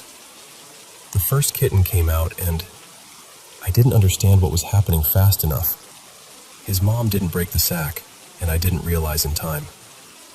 That one still sits heavy in my chest when I think about it. The second kitten, this little fighter, came out in the same danger, and I caught it. I got him out, rubbed him, kept him warm, did everything with shaking hands and this desperate, stubborn hope. He was this 1-ounce preemie, so small he could fit in my palm like a fragile secret. But he lived. The third kitten wasn't in a sack at all. It was stillborn, and it was not fully formed. No fur, no bones you could really feel. Just heartbreaking in a way I don't even know how to describe without my voice going quiet. And then the fourth arrived later that night, when the house was asleep. Like she waited until the world got quieter. And that kitten, oh, her mom adored her. It was obvious. That baby got the special treatment. The cleaning, the nudging, the constant attention. The favorite. The two that didn't make it, we buried in the backyard. I wanted cremation. I wanted something official. Something that said, you mattered and you existed. But my partner at the time, Evan, thought it was too much for 2 tiny kittens that weighed less than a slice of bread. He said, we're going to live here a long time. They'll still be with us. At the time, I wasn't sure whether that comforted me or irritated me. Now I'm not so sure it wasn't true. The mom and the fourth kitten ended up getting adopted by a friend, Marisol, who really wanted a girl kitten and absolutely did not want a boy. So the fourth baby went with her, along with Mama Cat. The second kitten stayed with me. I named him Juniper, though everyone called him Junie. And he grew up into this big, slightly goofy 12-pound cat who, according to my vet, has a little bit of neurological weirdness, but honestly, he's pretty normal. He's just a little extra in the head, like his thoughts take the scenic route. Anyway, not long after Marisol adopted the mom and the fourth kitten, something started happening in the house. One night I woke up suddenly, that half-awake panic you get when something feels wrong before your brain even catches up. Junie usually slept beside me, and I had this weird habit with him. I'd reach out with my hand in the dark, and he'd press his forehead into my palm. It was our little "I'm here" signal. That night, I reached out and nothing. No warm fur, no solid little head. So I sat up fast and looked around the room, heart pounding. I saw him, or what I thought was him, curled in one of the square boxes on the cat tree. So I got up and walked over and reached into the box to pet him. I felt the back wall of the box. Empty. I froze there for a second because I genuinely thought my brain was glitching. Like, did I just hallucinate a cat? Then I found Junie asleep in the hallway, like he'd been there the whole time. And that should have been the end of it, right? Just a sleeping mistake, a trick of the dark. Except the first kitten, the one I lost, looked almost exactly like Junie. Same markings, same little face shape, like a copy with a softer outline. I told myself I was just grieving, that I was filling in gaps with wishful thinking. Then Evan said casually, like he was commenting on the weather, "Oh, I saw him too, the other one, on the cat tree." I remember staring at him like, "What do you mean you saw him too?" And Evan goes, "I looked at him and I just knew his name was Milo, like it dropped into my head." We didn't even argue about it. It was one of those things that felt strangely settled, like the name had always been his. And then there was the other kitten, the third one, the stillborn one, the one that didn't look like Junie at all. Evan said he'd seen that kitten a couple times too, but he couldn't place the name. He kept saying it felt like something that started with an L, like Luca or Lumi, something like that. And he wasn't sure if it felt like a boy or a girl. A couple days later, I had this dream that felt so vivid it made my skin prickle when I woke up. In the dream, I was in this little pet shop, looking at a grown cat, full-sized, healthy, calm, who looked exactly like that third kitten would have, if nature had finished the job. There was a tag on the cage door with her name. It said, Lark. When I woke up, I said the name out loud before I even sat up, like I didn't want it to slip away. I told Evan, and after that we just called her Lark, like that's what she had been waiting for, a name, a recognition. And here's the part that makes people give me that look. You know the look, the okay look. Visitors would come over and say things like, "Wait, where did the other cat that looks like Junie go?" Or, "I thought you had a second kitten." One of my roommates, Caleb, had friends over one night, hanging out in the craft room with the door closed. We didn't allow the cats in there because there were beads and thread and glue guns and all kinds of stuff that could hurt them. The rule was strict, no cats. But later, Caleb's friends were laughing and asking why we had secret cats, because apparently they felt cats brushing against their legs. They saw a small shape dart by. They swore something jumped onto the couch with them, light as a breath, and then disappeared. We searched the whole house, every time. Nothing. And the weirdest part is, it never felt scary. Not once. It felt familiar, protective, like someone checking the perimeter. I started thinking maybe Milo and Lark were still around because, I don't know, because their brother survived, because they wanted to make sure he stayed that way. And then there's this, the part I don't even bring up unless someone seems genuinely open-minded. Sometimes Junie and two of my other cats will sit in the same spot, facing the same direction, totally locked in. And then, at the exact same time, all three will tilt their ears back, or angle them toward the same corner, like they're listening to something I can't hear, like they're reacting to a presence moving through the room. Someone once told me, dead serious, that maybe those kittens could share space with my living cats, like borrow their bodies for a moment. I don't know if that's a thing. I'm not claiming it's a thing, so yeah. That's my story. 2 kittens that didn't make it, and somehow still feel like they never really left, like they're tucked into the corners of the house, like little warm shadows, like love refusing to go quietly, just hanging around to keep watch over the one who survived.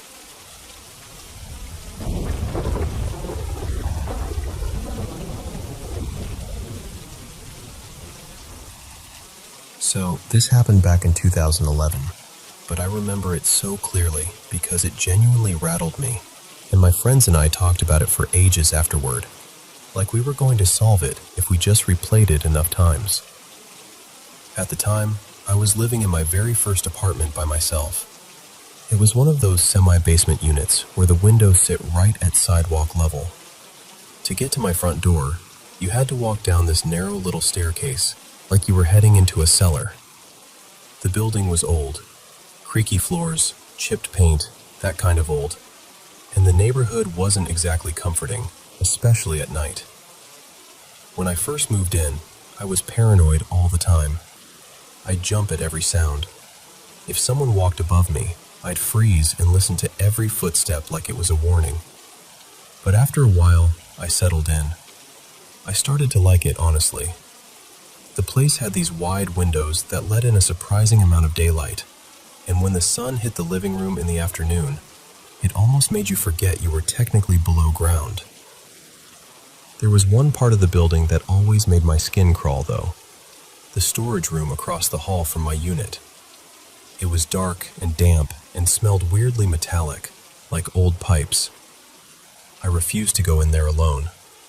If I had to grab something, I'd text a friend like, "Hey, can you come be my emotional support human while I get a box?" People laughed, but they still came. Anyway, the reason I ended up leaving was complicated. I'd gotten married really young, barely out of my teens, and the relationship ended fast. The divorce itself wasn't the scary part. It was the aftermath. My ex, Mason, wasn't violent or anything, but he had this habit of showing up when he felt like it, acting like boundaries were negotiable. I didn't want him knowing where I lived next. I just wanted space, quiet, a clean break.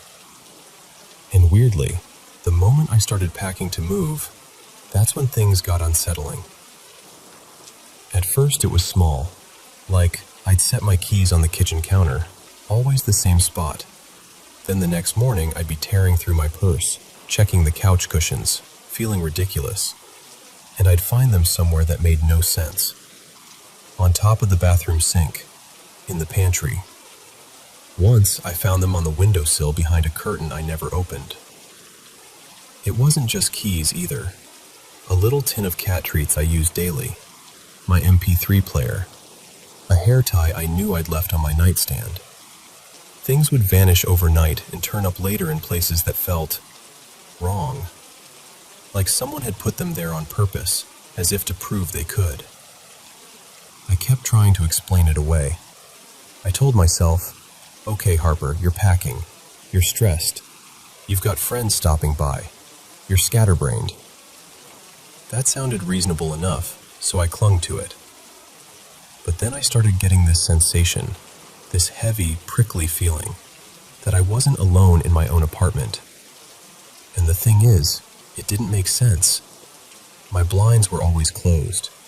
The windows were at street level, sure, but you couldn't really see in unless you pressed your face right up to the glass, and I'd absolutely noticed that.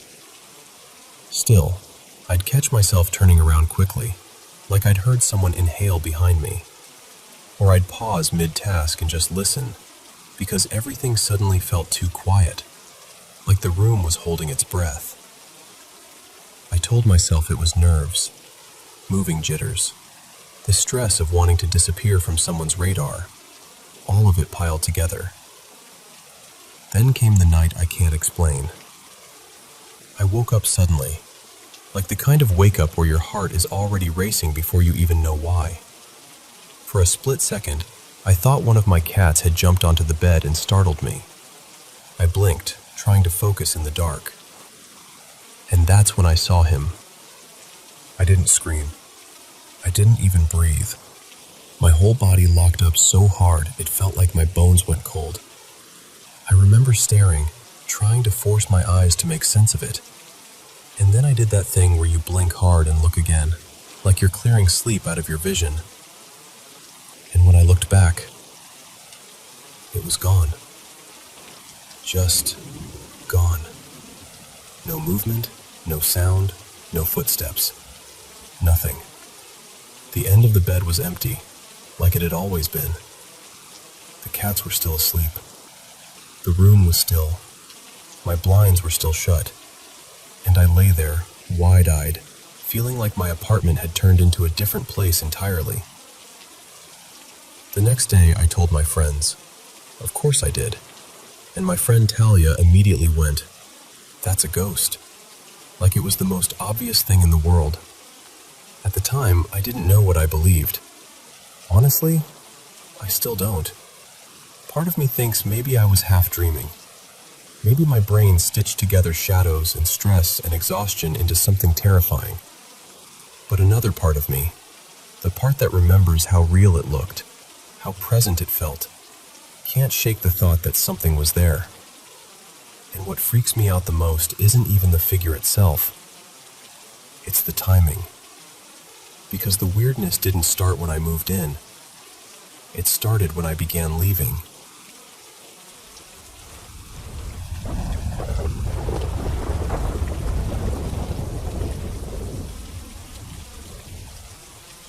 So, I've been binging a bunch of paranormal stories lately, and it finally reminded me that I've got one of my own.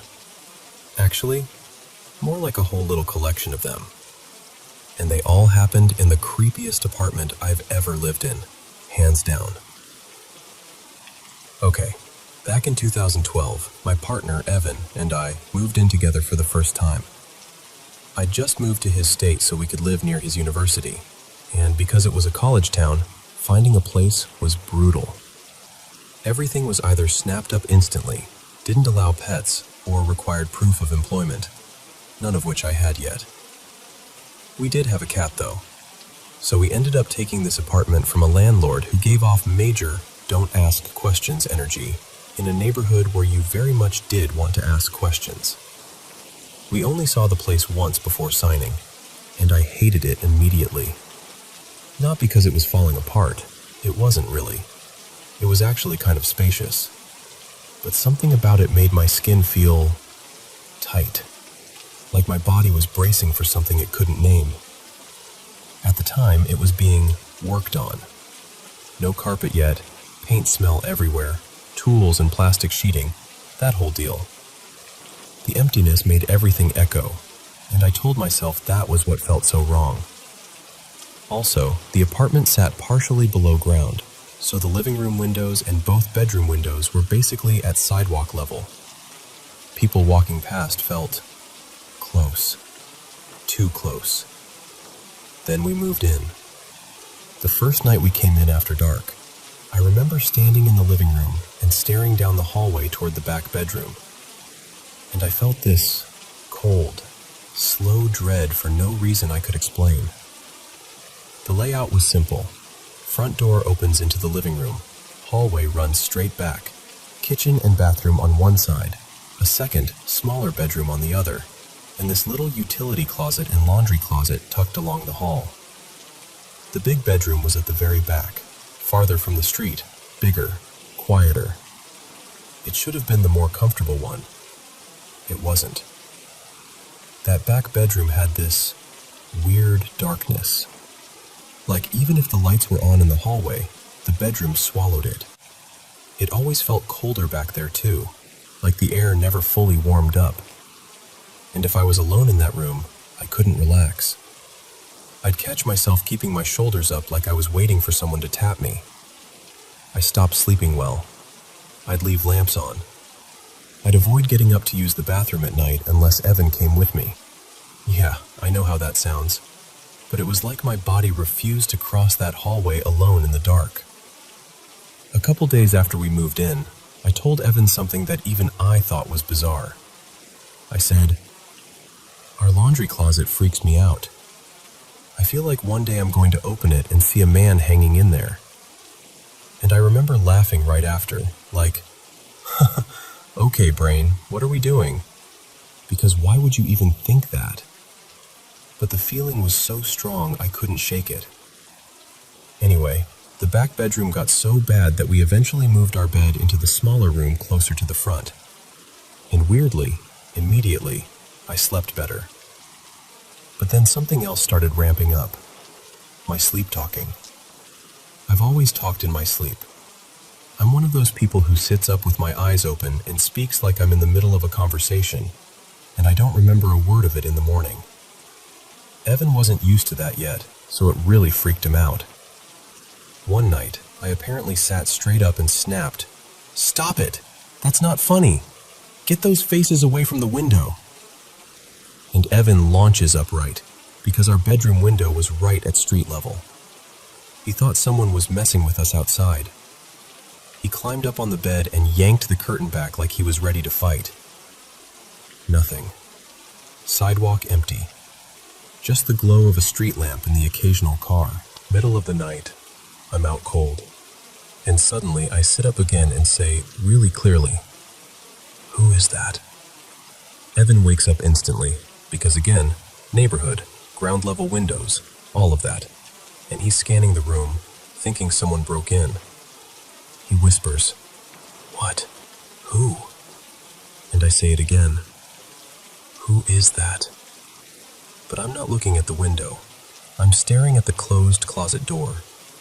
He tells me, "There's no one here. Go back to sleep." And I get irritated, like genuinely annoyed he can't see what I'm seeing. I go, "The little boy in the green coat. He's right there. He has a white rabbit." Evan said the way I said it wasn't dreamy or nonsensy. It was like I was describing something obvious, like I was pointing out a chair in the room and he was pretending not to see it. And then I just laid back down. Evan didn't sleep much after that. I don't blame him. Fast forward almost a year. By then, I wasn't struggling to sleep anymore, at least not the way I was in that back bedroom. But my sleep talking had turned into full-on sleep yelling sometimes, and Evan was exhausted from it. It was like whatever pressure had been sitting on me had shifted into my dreams. Then one night, I'm doing laundry, and I casually say, without even thinking about it, "God, I hate this closet. I still feel like I'm going to open it and see a man hanging in there."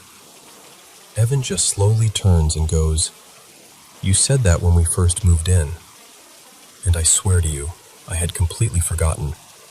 The words came out of my mouth like they were on autopilot.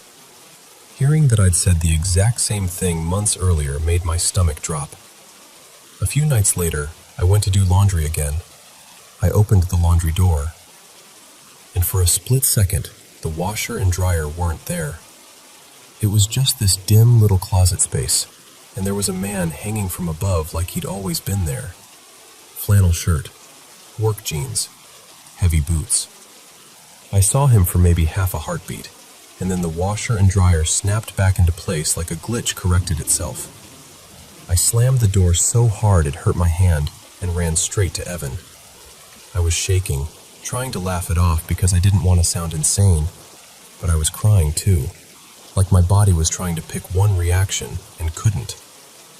Evan was quiet for a long time.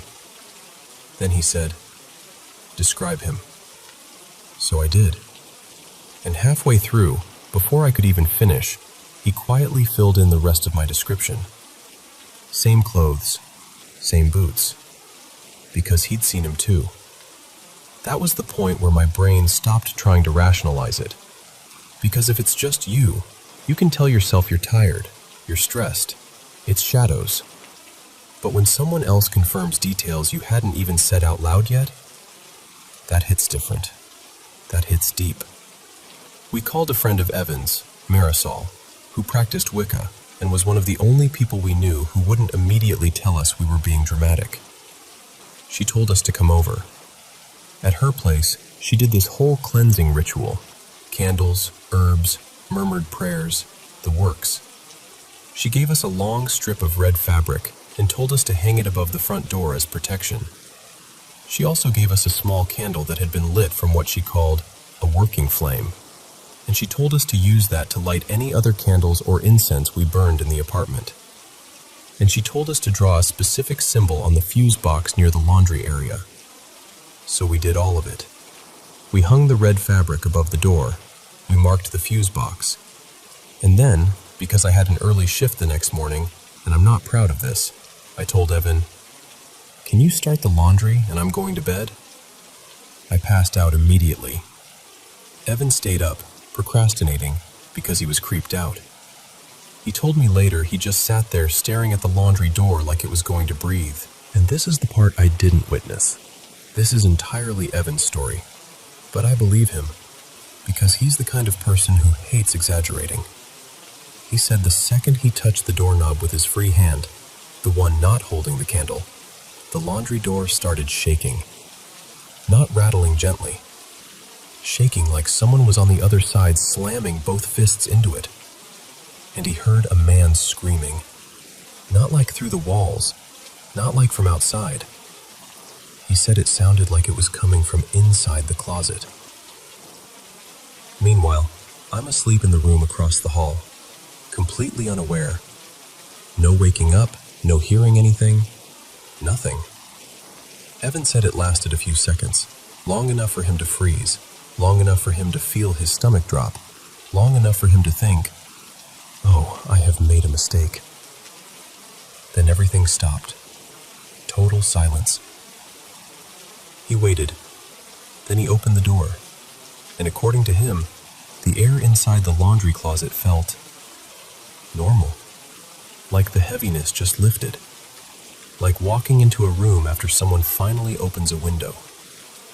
From that night on, the laundry closet didn't scare me anymore, not like before. The nightmares calmed down. The apartment still never felt friendly exactly, but it stopped feeling like it was actively watching us. Evan still tells the story like it's a joke sometimes, like, "Remember when I accidentally exorcised the laundry closet?" But his eyes always do this tiny flicker when he says it, like part of him is still standing there in that hallway, candle in hand, listening to something scream in the dark.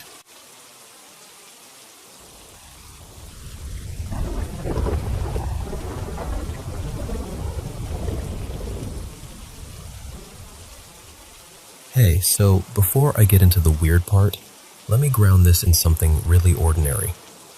Someone in my immediate family, my Aunt Marianne, worked in a British charity shop for over 2 decades.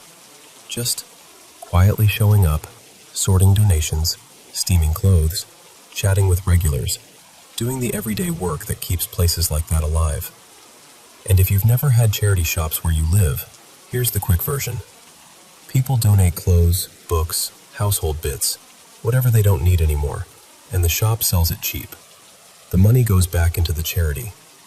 A lot of the staff are volunteers. It's not glamorous, but it matters. And this particular shop, it mattered to a lot of people who passed through it. What most people didn't know was that it also had a reputation. Not fun, spooky story for Halloween reputation. More like, the building has moods, and sometimes it behaves like someone's still living in it.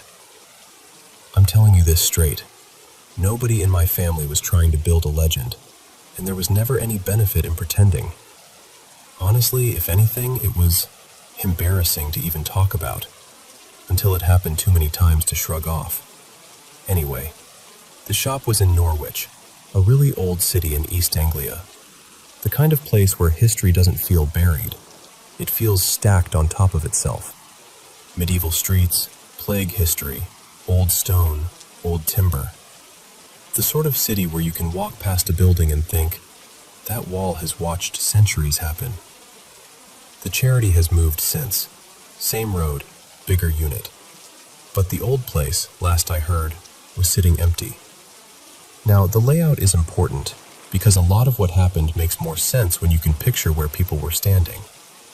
On the ground floor, you walked straight into the shop front. Clothing rails on both sides, the till further in. Then a long stretch of shelves with bric-a-brac. At the very back were the changing rooms, facing you like a dead end. Up the stairs, tight, old, winding stairs that only really fit one person at a time, you got to the first floor, staff only. On the right was this little box room you had to step up into, stacked with donated goods. Straight ahead was the sorting room, also up a step, where volunteers priced items and steamed clothes. Up again to the second floor, you could only turn right. This is where the staff room and toilets were. And then there was what we all ended up calling the top corridor, like a half level above the second floor.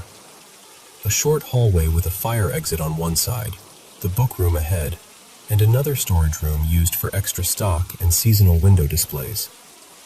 That last room, I hated it. I hated the feeling of it.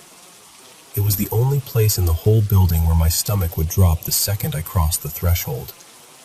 Oh, and there was supposedly a hidden basement too. The story was you could get to it by moving part of the till unit and finding this concealed door down into what used to be an old kitchen space, like early 1900s, maybe older. Big old range, table, that kind of thing. I never actually went down there. Part of me is glad. So, what was the activity like? It wasn't constant. It wasn't like a haunted house attraction where something happens on cue. It came in waves. Some months, nothing at all. Then you'd get a stretch where something happened almost every week, and the experienced volunteers would start quietly warning the new ones. Like, look, you might laugh now, but just don't panic if the building does something. And the new volunteers always laughed. Until they didn't. The strangest part was how normalized it became. People would hear something, go check, find nobody, and then just go back to tagging shirts like it was a dripping tap. The main things people reported fell into a few patterns. First, shadow figures. Customers sometimes came out of the changing rooms saying they'd seen someone, like a person-shaped shadow, inside or just behind the curtain. One woman, apparently, got so shaken she was nearly in tears, insisting someone was in there with her. Marianne once closed up, locked the doors, and while she was finishing up downstairs, she saw a shadowy shape near the back, by the bric-a-brac, in front of the changing rooms. Just a human outline where no one should be.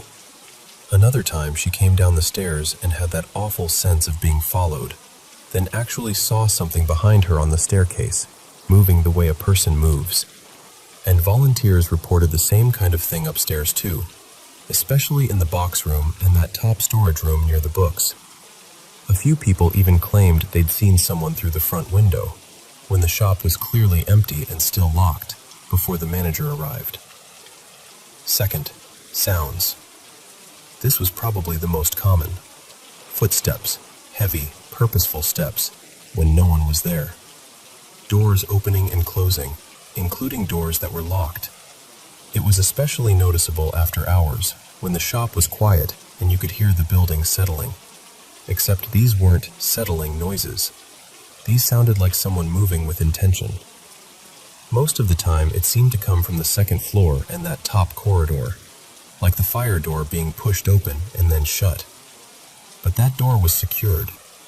People would go check, and it would be locked exactly as it should be. Sometimes it happened right near you, too. You'd be in the sorting room and hear the unmistakable sound of someone stepping into the hallway, like they were about to come in.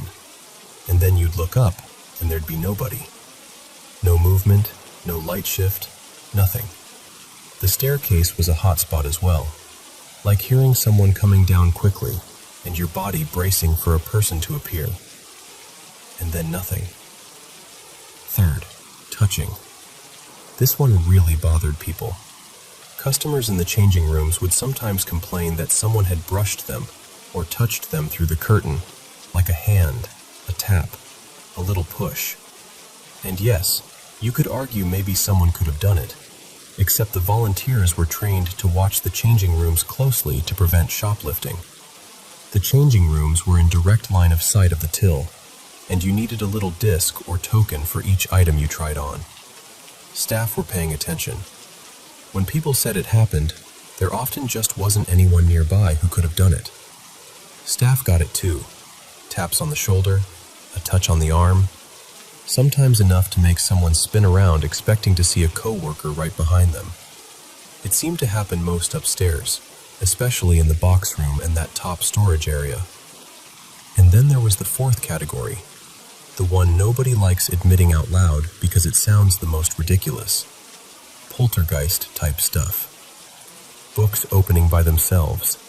pages flipping like someone was thumbing through them, books sliding or even launching off shelves in the book room, boxes shifting when nobody was touching them, furniture nudging out of place, things downstairs falling or being knocked over when there was no obvious reason, sometimes with enough force that it didn't feel like a simple wobble, doors slamming. And the creepiest part?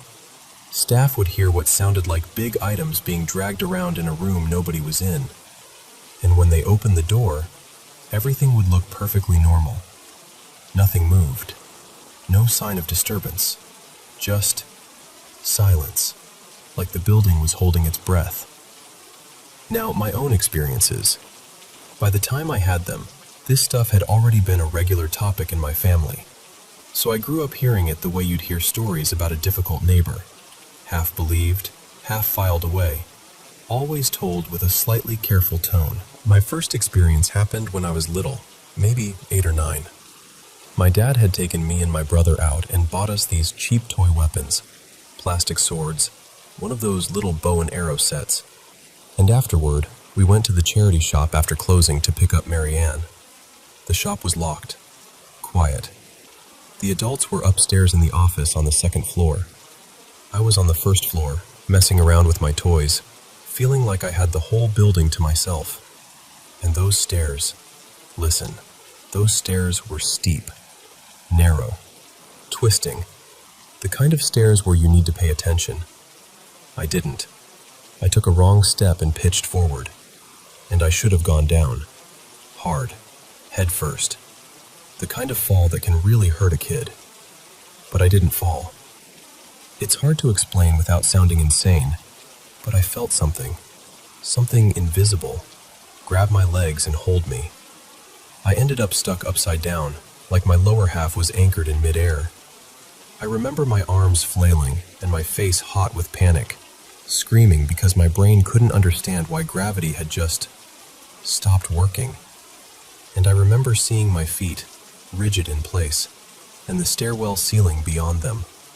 My dad came running down and grabbed me. Later, he told me the strangest part wasn't even my screaming. It was that he saw no one holding me up. Just his kid somehow balanced in a way that shouldn't be possible.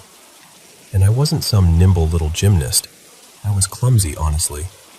If I'd been alone, I think I would have convinced myself I imagined it. But there were adults there. People saw it. My family has this long-running idea of guardian angels, moments where someone gets saved from something that should have gone badly, and they've always counted that as one of those moments. Whether it was connected to the shop, I don't know.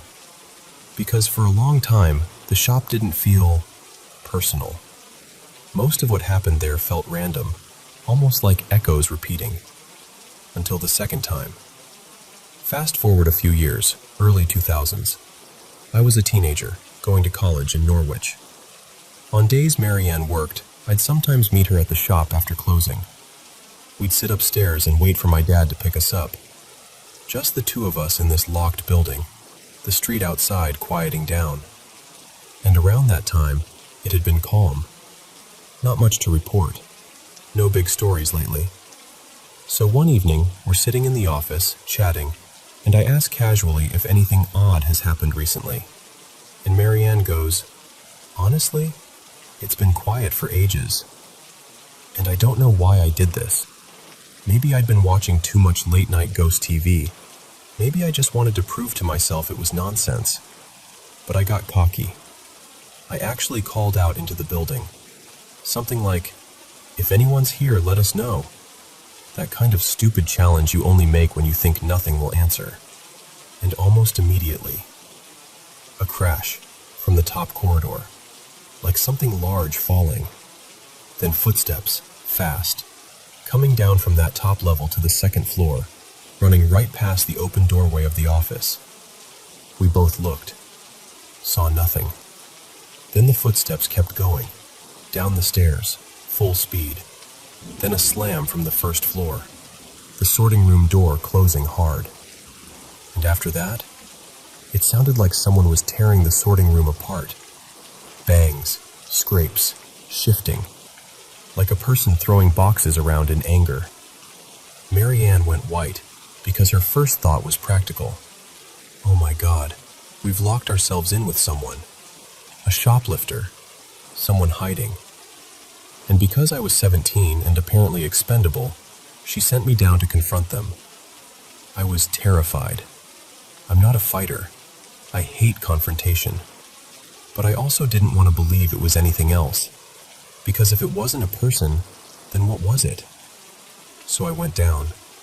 And as I descended the stairs, I could still hear the chaos in that sorting room. It sounded real. It sounded physical. I reached the door, pushed it open, and the moment I stepped inside, everything stopped. The room was square, one entrance, no windows to climb out of, no second door. Nowhere a person could have gone without passing me. And nothing was disturbed. No boxes tipped, no rails moved, no piles on the floor. It was like the sound had been playing for us, and the second I entered, someone hit pause. I can't explain that. I still can't. And then the third experience. This one was quick, but it was the one that made my stomach drop because it was so visible. Another evening, I'm downstairs with Marianne, about to lock up. The shop is quiet, lights still on, nothing dramatic. We're doing the last little check before leaving, and a handbag, resting on a shelf, suddenly flew off. Not slid, not toppled down the front. Flew outward into the room, landing a good meter or two away like it had been flicked or thrown. We both just stared at it. Because there's a huge difference between something falling and something being sent. And I've also seen books come off shelves in there too. Again, not the gentle, gravity did its thing kind of fall. More like an interruption. Like the air itself got impatient. So that's the story. A small, ordinary charity shop that most people walked past without a second glance. Quiet volunteers, donated jumpers, old paperbacks, sitting inside a building that sometimes behaved like it was sharing the space with someone you couldn't see. And if you're listening to this thinking, okay, but what was it? Who was it? I wish I could tell you. All I can say is, people didn't go looking for it. It came to them.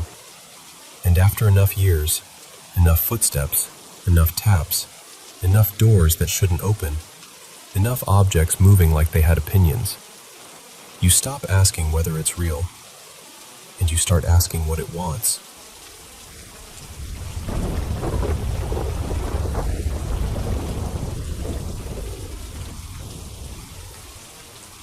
Okay, so let me set the scene, because the place matters.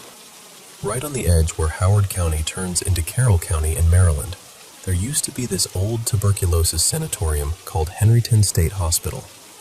It dated back to the early 1900s, and it had this heavy kind of history. Originally meant to treat black tuberculosis patients, though a lot of people who grew up around there will tell you it felt less like treatment and more like being tucked away where nobody had to look at you. That's the feeling you get even just hearing about it. And in front of where the hospital sat up on the hill, there's the Patapsco River, wide, shallow, usually calm. In summer, you can kind of pick your way across it if you don't mind wet shoes. But in winter, forget it. You have to hike down to this old railroad tunnel, still active, still humming, and cross over there, then trek back through the woods toward the base of the hill. That hill is important. Remember the hill. Because for some reason, that hill has a weird relationship with car keys. So, first time. This was back when my partner, let's call him Evan, was a senior in high school. It was a brutally cold Saturday. Snow on the ground, the kind that squeaks when you step on it. Evan and two of his friends, Dylan and Marcus, decide it would be a genius idea to go explore Henryton. They do the whole thing. Hike to the tunnel, cross near the river, climb around the abandoned buildings for a few hours. They're teenagers, so, yeah, they're goofing around, acting brave, smoking a little weed, daring each other to go into darker rooms. That kind of day. And when they finally make it back to the car, it's already getting dark.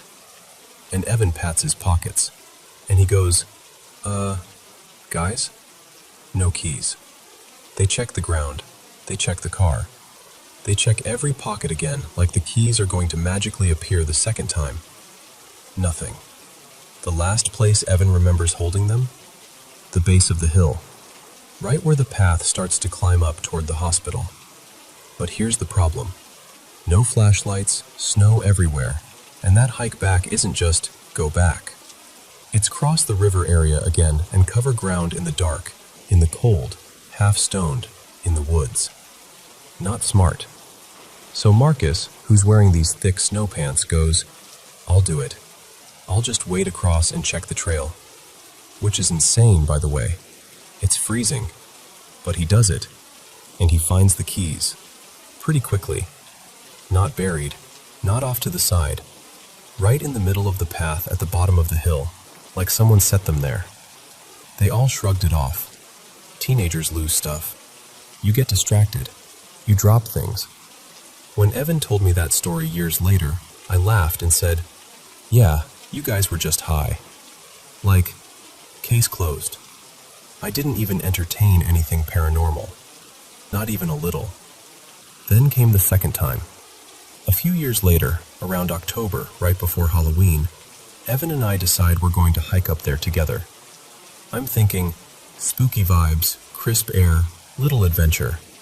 We'll take pictures, poke around, leave before it gets too late. We hadn't checked anything online because we're apparently allergic to planning, and we didn't realize the place had been demolished a few years earlier. Like, fully torn down. On the hike, Evan retells the key story, and we're laughing about it. But I'll admit, hearing it out there, with the woods quiet and the river nearby, it made me weirdly aware of my own keys. So I do this very responsible thing. I clip my keys, carabiner and all, to Evan's backpack strap. Tight. Secure. Not going anywhere. Then we get close to, the base of the hill. And I don't know how to explain this without sounding dramatic, but I suddenly felt watched. Not like, oh, there might be another hiker. More like that prickly feeling on your neck when you realize you're alone, but you don't feel alone. I told myself, it's just the story in your head. It's October. You're doing the spooky thing. Stop. And then, out of nowhere, my keys start jingling. Not a tiny shake, like a deliberate rattle, like someone had their fingers on them. I look at Evan like, "Are you messing with me?" And he looks genuinely confused, like he hadn't even moved. The keys keep rattling for a second longer. Evan reaches over, unclips them, and sticks them in his pocket like, "Okay, nope." And we keep walking up. We reach the top and, no hospital. Just a clearing, trees, broken bits of foundation. It was honestly depressing. Like the land itself was trying to pretend nothing ever happened there. So we turn around and start heading back down. And we're almost at the bottom of the hill when I see something on the trail. A single car key. Just sitting there. I laugh because it feels like a joke. Like, wow, someone else did the Henryton key thing. Evan bends down, picks it up, and holds it up like, "Hey, isn't this yours?" And my stomach dropped, because it was mine. And I immediately go, "That's impossible. They're in your pocket." So Evan pulls my keys out of his pocket. And sure enough, the car key is missing. Now listen, my keys are not flimsy. They're on a carabiner. The car key was attached to a key ring that doesn't just come undone. You'd have to twist and work it off.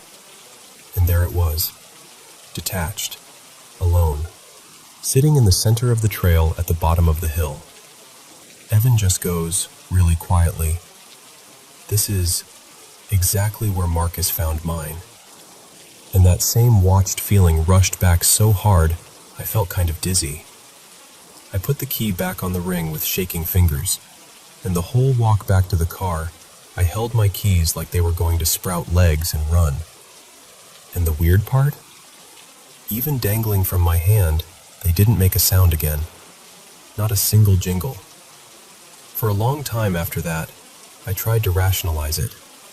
I did the whole coincidence thing. I told myself maybe the ring was looser than I thought. Maybe my key snagged on fabric. Maybe I didn't clip it as securely as I believed. But deep down, it didn't sit right. Then came the third time, and this is the one that finally snapped something in me.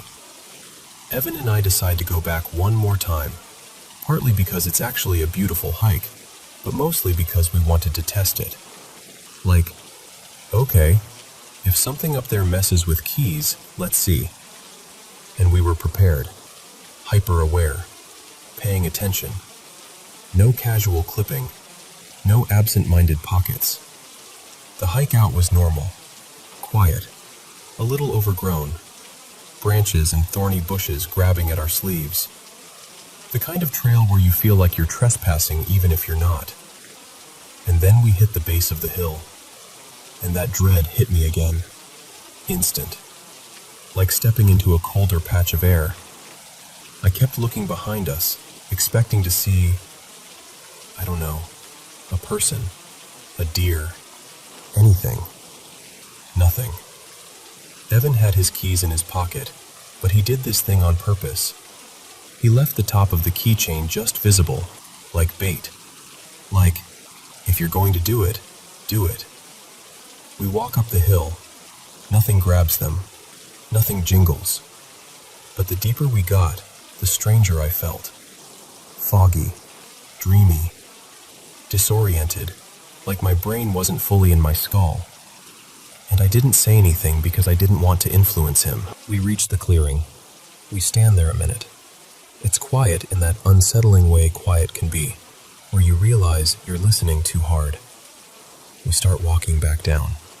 At the bottom of the hill, Evan goes, half joking, "Well, guess the ghosts are over it." And he shoves his keys deeper into his pocket like, "See? Nothing." Then we wander along the train tracks for a bit, trying to find another trail Evan remembered. We don't find it. So we turn back, and I'm walking a few paces behind him. And we're not even on the hill trail anymore. We're near it, but not on it. And that's when I see it.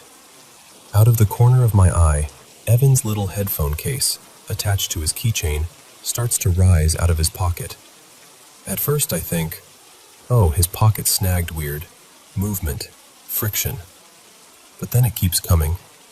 Slowly, smoothly. And the rest of the keychain follows, inch by inch. And here's the part that makes my skin crawl even now. The keys didn't fall like they should have. They didn't dangle down naturally as gravity took over. The chain looked taut, like something invisible had a grip on it and was pulling straight upward, trying to slide the keys out without making it obvious. Like it was being careful. Like it didn't want Evan to notice. I just blurted, without thinking, "Your keys are coming out of your pocket." Evan stops, looks down, and then looks at me with these huge eyes, like he already knows what I'm going to say before I say it. He yanks them back into his pocket, and we both just stand there for a second, silent. And the creepiest part? It only happened right there, right in the vicinity of that hill. Not on the rest of the hike, not before, not after. 3 separate trips, 3 separate moments, same general area, same weird pattern. Keys moved, keys missing, keys pulling themselves out like someone was messing with them. I don't call myself a skeptic anymore. Because once? Fine. Twice? Weird.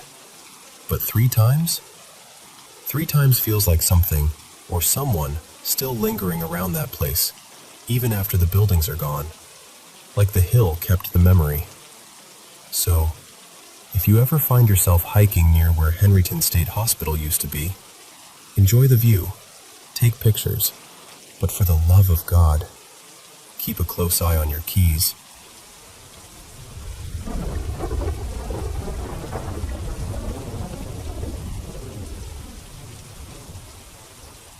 Okay, so I just finished the episode, and I need to talk about it, because I genuinely can't stop thinking about the first half, especially the whole method that Marin and Jace use, and then the uncut debunking footage on top of that.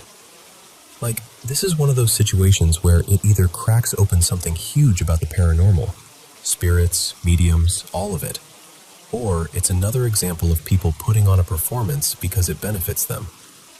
And I'm trying really hard to stay in the middle, open-minded, but not naive. First, quick sidebar about the Robert Dahl stuff, because the comments under that segment were wild. A bunch of people were basically like, "Don't claim the bad energy," or "It doesn't like being filmed," and "It can curse you through video." And honestly, I'm fine so far. But it's one of those legends where if you go hunting for real comments, good luck. Half of them feel like copy-pasted warnings from the same 3 ghost forums. Now, about the house itself. The new owners definitely seem more interested in the attraction side than the historical authenticity. Which, I get it. If you own a famous haunted location, you're going to market it. But it does make me skeptical when they confidently talk about already having tons of evidence, and then, conveniently, Marin and Jace show up with the most dramatic phenomenon imaginable. They also changed some furniture, which is a small thing, but it bothered me more than it should have. If I owned a place known for its history, I'd be obsessed with keeping everything as close to the original experience as possible. Tiny nitpick, but still. And the flickering lights? Look, it's an old house. Old wiring can be a mess. I live in an older place too. Lights flicker. That's not automatically a ghost making a statement. That's sometimes just electricity doing what old electricity does. Now, the big thing.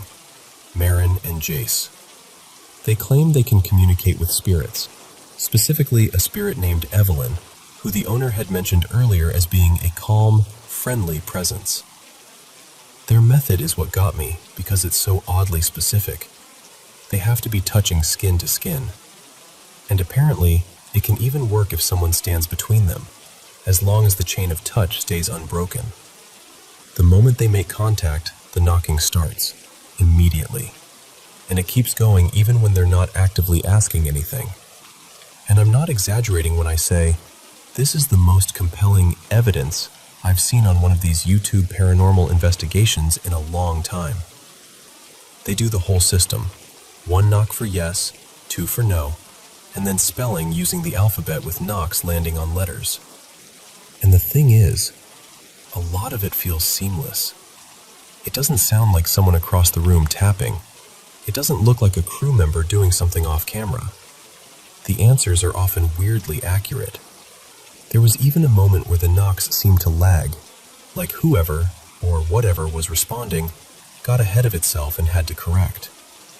That kind of imperfect moment is the stuff that makes it feel real. Because if you were faking it, wouldn't you keep it smooth? Wouldn't you avoid a mistake? They also brought up personal stuff. Details about Riley and Noah, the investigators, and their producer Miles. That's the part that made the room go quiet, because you can feel everyone thinking, okay, now hold on. And to their credit, they did try to rule out simple tricks.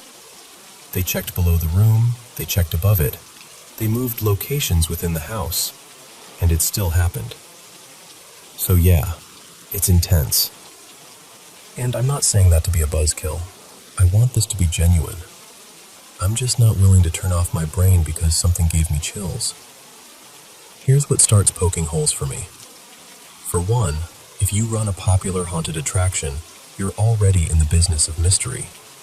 Even if you're not outright lying, the incentive to enhance things is right there. And Marin and Jace have a background that raises my eyebrows. They've been connected to paranormal TV circles and regional unusual phenomena groups, stuff where reputation and attention really matter. That doesn't prove anything, but it does create bias. If your identity is built around being the people who can do this, of course you're going to protect that narrative. The debunking footage also didn't really seal the deal for me. It mostly showed that it wasn't some random person off to the side knocking, but it didn't explain what it was, or eliminate the possibility of a trick happening closer to them. a few specific things I couldn't stop noticing. The knocking sound is strangely consistent, like it sounds similar on different surfaces. Even when they move onto gravel outside, it still has that same signature knock. Marin leads the entire flow. She finishes words quickly, she controls the pacing, and in the uncut footage, she guesses a full word when only the first letter was confirmed, like she's steering the outcome. The knocks rarely respond directly to the investigators unless Marin and Jace are the ones guiding it. It's like the spirit only cooperates through them. Marin stays locked onto Evelyn even outside of the house, which feels odd if Evelyn is supposed to be tied to the location. Distance is hard to judge because audio can be deceptive. Sometimes it sounds close, then suddenly farther, and I don't know what to make of that. And the rubber glove test? That's a big one. When the gloves stop it, they explain it as energy being blocked. Maybe, or maybe it's because the method requires a certain kind of contact for a certain kind of physical trick. Also, Marin made a comment joking about them being able to go on dates, like it's normal. But if this starts every time they touch, wouldn't that be incredibly annoying? Imagine holding hands and constant knocking begins. That's either a lifetime of chaos, or the phenomenon is more on command than they admit. The park scene, though, yeah, not convincing. That whole outside segment felt like the weakest part by far. They supposedly connect with a spirit named Tess, described as a teacher who died near a school close to the park. But the information didn't feel impossible to know. It felt like the kind of thing someone could find with one quick search, especially if you're local or you've done this before. Two moments stood out as, wait, what? To me. One, when they learned Tess was a teacher, Riley asks if the park used to be a school, and Marin almost says yes, then abruptly pivots to no. It's subtle, but it's the kind of slip that makes you wonder what she was about to commit to. And two, Marin seemed to assume the spirit was female before that had been established. None of that is a smoking gun. It's just enough little weirdness that the mood shifts from holy crap to okay, slow down. And honestly, the method itself is still murky. And the randomness is inconsistent depending on the location. In one setting, the knocks continue constantly, even during casual conversation. In another, they only happen when direct questions are asked. That inconsistency could mean different spirits. Or it could mean the method is being controlled more than they're admitting. Overall, I'm stuck in that frustrating place where I'm fascinated and skeptical at the same time. I want it to be real. I really do. But personal details about families are often accessible. If they had shown more of the producer's session, something harder to research, more specific, that would have helped. So for now, I'm calling it this. Incredibly interesting, not fully proven, and absolutely worth watching with a clear head. And I hope the next part brings clarity, because if they start bringing in bigger, more influential guests, it could either mean they're tightening the investigation, or it could mean they're building a bigger show. Either way, I'll be watching.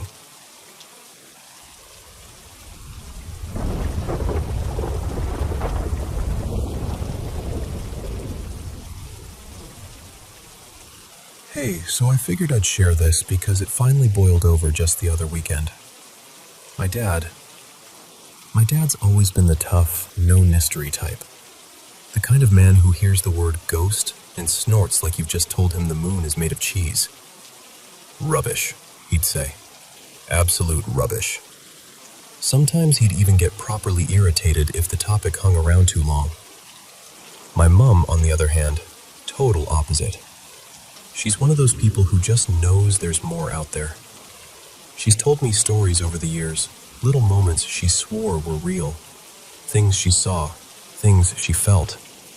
And every single time she brought one up, Dad would shut it down like a door slamming. No debate, no curiosity, just anger, like the subject itself offended him. Then, years ago, This was around 2016, I think. My aunt came to stay with Mum for a bit while she wasn't well. Her name was Elaine. She was always warm and chatty, the type who leaned in when she told a story, like she wanted you to feel it with her. One evening, we somehow got onto the whole paranormal thing. Mum was talking. Elaine was nodding along, chiming in, even getting a bit excited about it all. And I remember thinking, how are they both so open to it, but Dad's like a brick wall? So I asked Elaine straight out, half joking, half curious. How come you and Mum can talk about this stuff so easily, but Dad acts like it's poison? And Elaine just stared at me, genuinely confused. She went, "What do you mean? Your dad isn't a skeptic." I laughed, like she must be mistaken.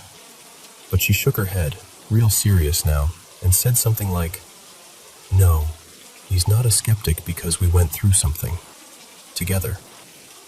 I remember the way my stomach dropped, because suddenly it wasn't a silly conversation anymore.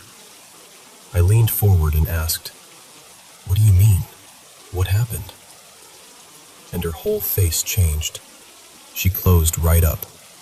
She told me, quietly, that she'd promised my dad she'd never talk about it. Not to anyone. And if I wanted to know, I'd have to ask him myself. So I did.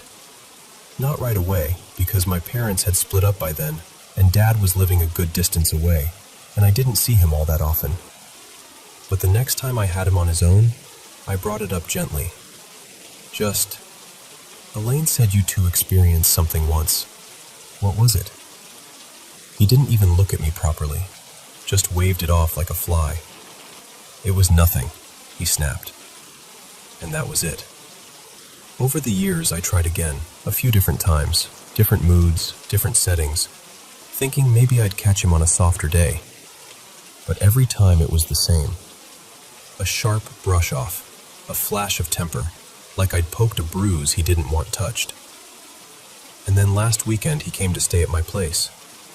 We went out, just the two of us, to a little pub nearby. We had dinner, had a couple pints, and for hours honestly, it was lovely. We were laughing, telling old stories, talking about people we missed. It felt easy, normal. And the thing is, Elaine passed away a few years ago now.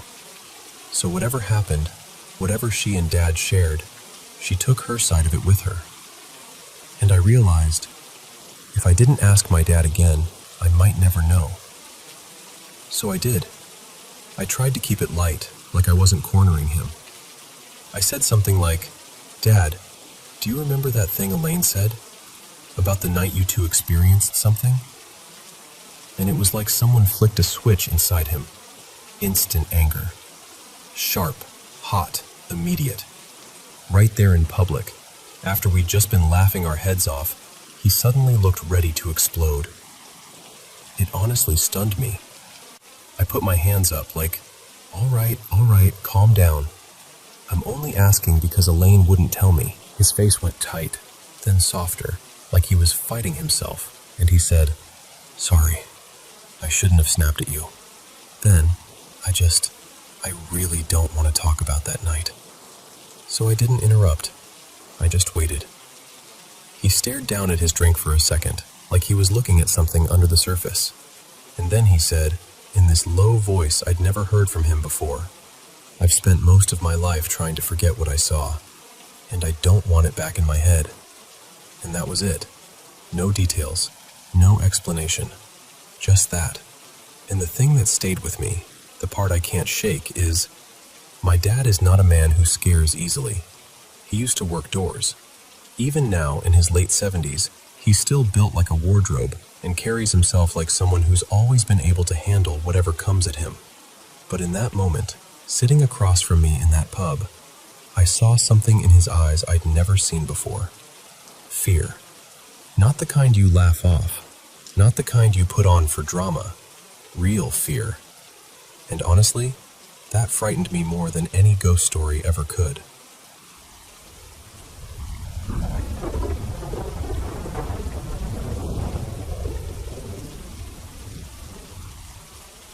So, I haven't really talked about this much, but I've had a handful of intense, ugly, impossible to forget supernatural experiences in my life. Stuff that messed with me for years. And then, almost like someone flipped a switch, it stopped about 3 years ago. But even though things have been quiet, it kind of changed me. I'm the type of person who notices the tiny shifts in a room, a sound that's one beat off, a feeling that doesn't belong. I don't go looking for it. I just can't not notice. Anyway, my partner Maya and I live in a 2-story townhouse, bedrooms upstairs. And right inside the bedroom door, on the left, there's this old freestanding full-length mirror. Heavy thing. Oak frame, a little scratched up. The kind of mirror that feels like it has a history even when you don't know what it is. I got it more than 20 years ago when my buddy Trevor was clearing out his dad's place. He was like, "Do you want this?" And I said sure, because it was solid wood and I was broke and young and thought it looked cool. Our bed sits in the middle of the room, and the mirror is across the floor from my side, close enough that if I open my eyes at night, it's right there in the dark. We've got 2 dogs, but our older one, Daisy, usually sleeps with us. She's been around that mirror her whole life. Never cared about it, not even once. And then last night, well, technically this morning, I wake up because I hear this low growl. That deep, serious kind. Not the "I'm annoyed" growl, the "something is wrong" growl. I squint at the clock. 2:47 a.m. Daisy is sitting upright on the bed like a statue, ears forward, head lifted, eyes locked on the mirror. For a second, I'm just confused. Like, maybe she's dreaming. Maybe she heard something outside. So I reach down and give her a little tap on the hip, whispering, "Hey, stop. It's okay." She doesn't even flinch. She lowers her head a little, but she keeps staring into the mirror like it's the only thing in the world. Then, within maybe a minute, she starts up again, growling harder. And this time she slowly slides forward on her belly, creeping toward the edge of the bed. And her growls start turning into these short, sharp barks, like she's warning something. And I swear to you, in that moment my brain runs through 1,000 possibilities all at once. Is someone in the house? Did I forget to lock something? Is there something in the room? Is the mirror about to fall? But the way she's acting, it doesn't feel like a normal noise or a mouse in the wall. It feels focused. Her growling gets louder, the barks get louder, and then she carefully stands up, climbs down off the bed, and walks toward the mirror like she's approaching a threat. She stops about 3 feet away and lies flat on her stomach with her front legs stretched out, head pointed straight at it, growling through her teeth. That's when I get up. I'm trying to stay calm, but my chest is tight, and my skin is doing that prickly thing. I flick on the lights, every light I can reach, and the room looks completely normal, completely boring. Clothes on a chair, the same shadows, the same oak-framed mirror doing nothing but reflecting a lit-up bedroom. I check the clock again. 3:06 a.m. Daisy follows me downstairs like she's on duty. I figure maybe she needs water, or to go outside, or maybe she's sick. Nope. She doesn't want food, doesn't want water, doesn't want to go out, won't even take a treat, which is basically unheard of for her. So we go back upstairs. It's around 3:15 by then. Nothing. Just a mirror. And Daisy is watching the entire time. Quiet now, but alert. Eventually she seems to settle, like the moment passed. So I turn off the lights, get back under the covers, and she hops up into her usual spot. Same side, same position, facing the mirror. And I don't sleep for a while. I just lie there listening to the house. Every little creak, every distant pipe sound, every tiny settling noise. Waiting for, I don't even know what. Something to explain it. But the rest of the night stays quiet. No more growling, No barking. Nothing. Then this morning I go downstairs to make coffee, still feeling kind of weird about it, and I notice something that makes my stomach dip a little. The doors to the small laundry closet, both of them, are wide open. And listen, that could be nothing. Could be Maya. Could be me. Could be that they didn't latch all the way. I'm not claiming I caught some big paranormal proof moment, but I know they were closed when we went back upstairs around 3. So, yeah. After I typed it all out, I kind of laughed at myself, because on paper it doesn't sound like much.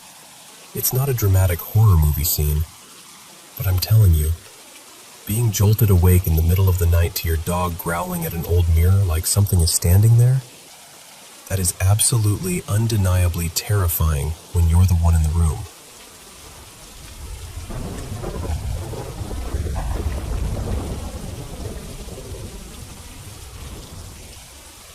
Okay, so my wife and I have been in this house for like almost a year now, about 11 months, and honestly, it's a normal house.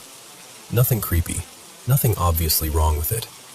The only thing is, the last owner was kind of a mess. You know the type, half-finished little repairs, old smoke smell that clung to the garage like it had been marinating there for years. The sort of upkeep that's basically good enough, I guess. So at first we're settling in. Everything's fine. And then one day, I walk by and notice the back garage door is just wide open. Which is weird because that door stays locked. Always. It's one of those locks you can only turn from the inside. So when it's locked, it's locked. Immediately we're like, oh my God, someone broke in. We check everything. Tools? Still there. Boxes? Untouched. Nothing is missing. And the door from the garage into the house? Still locked, still solid, no damage, no signs anyone tried to mess with it. So we're standing there in the garage like, okay, then what was that? And then it happens again. Not every day, not even every week, but often enough that it starts to feel like this annoying little glitch in reality. We'd go out, find the back garage door open, and every single time we'd do the same routine. Inspect the lock, check the frame, test it, shove our shoulders against it, slam it a few times just to make sure it catches. Locked. Still locked. We even joked about it like, wow, guess the house is just dramatic. Or, maybe we've got a secret ghost who needs fresh air. But tonight is the first time I've felt that cold, prickly feeling in my chest that makes you stop laughing. Because I recently had surgery, pretty major, and they sent me home with pain meds, hydrocodone. Nothing fancy, just the kind you keep on the nightstand so you don't have to stumble around at 3 a.m. half awake. I had a little bottle beside the bed. I know I did. And I know there were around a dozen left because I'd stopped taking them the last couple days. I was trying to tough it out. So earlier, my wife, Mara, goes to hand me one because I'm hurting. And she pauses, staring into the bottle, and she goes, "Have you been taking these?" And I'm like, "No, why?" And she just looks up at me, eyes all narrowed, totally serious, and says, "Because there are only 3 left." 3. That was the moment my brain did that thing where it tries to be logical, but it's also doing math at the same time and getting more and more panicked. Because I didn't take them. I know I didn't. And Mara didn't take them. She doesn't touch that stuff. She's the kind of person who won't even take a Tylenol unless she's basically dying. So we're standing in the bedroom doing this quiet inventory of reality, and right as we're trying to make it make sense, she says, "Also, the back garage door was open again today." And it's like the two things click together in the worst way. Because here's the other part. There's an attic access panel in the garage, and there's another one in the hallway near our bedroom. And I've joked for months, like, haha, spooky show voice. What if someone lives up there? You know, because we watch those insane documentaries where somebody's secretly squatting in a crawl space and stealing food and watching the family sleep. It was always a joke, until it wasn't. So now I'm replaying everything in my head.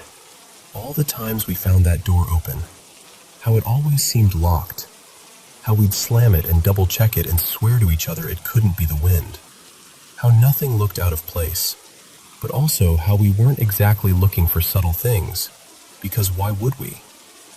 And now I'm sitting here thinking, or something about that door isn't what we think it is. And then there are my missing pills, and I keep going back to this one thought that I don't even want to say out loud, because it makes me feel ridiculous and scared at the same time. What if someone has been here the whole time, and we just haven't noticed? Because there is no good reason for medication to disappear. None. And there is no good reason for a locked door to be open.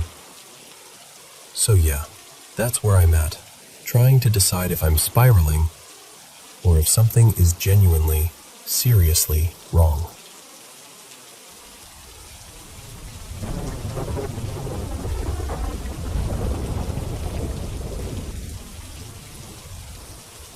So, I've told this story a bunch of times, and somehow it never gets less unsettling. Before I was even old enough to remember her, my grandmother, my mom's mother, died of throat cancer. By the end, it had changed her voice completely. It wasn't just hoarse. Her voice got deep, rough, raspy, like it was dragged up from somewhere painful. That detail matters later. My mom and her weren't especially close, but grief doesn't always follow logic. After my grandmother passed, my mom sank into this heavy depression that, honestly, she never fully climbed out of. And she carried this guilt, like a stone in her pocket, for not visiting more, for slowly drifting from that side of the family. Like distance alone was a kind of betrayal. Years went by. Our life was normal. No creepy shadows in corners, no weird sounds, nothing that felt haunted. But my mom once told us something that stuck with me. There was a time she felt so hopeless she didn't want to live anymore. And during that time, she had this dream where her mother's spirit came for her, like she was being invited to leave. But my mom said she refused. She told her, "No, I have kids. I'm staying." When I was around 9, my mom dipped hard again. Depression came back like a tide, and insomnia moved in with it. She was a seamstress, so when she couldn't sleep, she'd sew. Fixing hems, mending tears, altering clothes, anything to keep her hands busy. And if you've ever heard a sewing machine going full speed at 3 in the morning, you know it's not exactly soothing.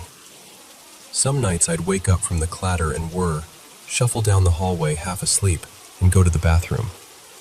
One of those nights, I passed her room and saw her sitting at the machine like always, but there was an extra chair pulled up beside her, angled like someone was supposed to be sitting there.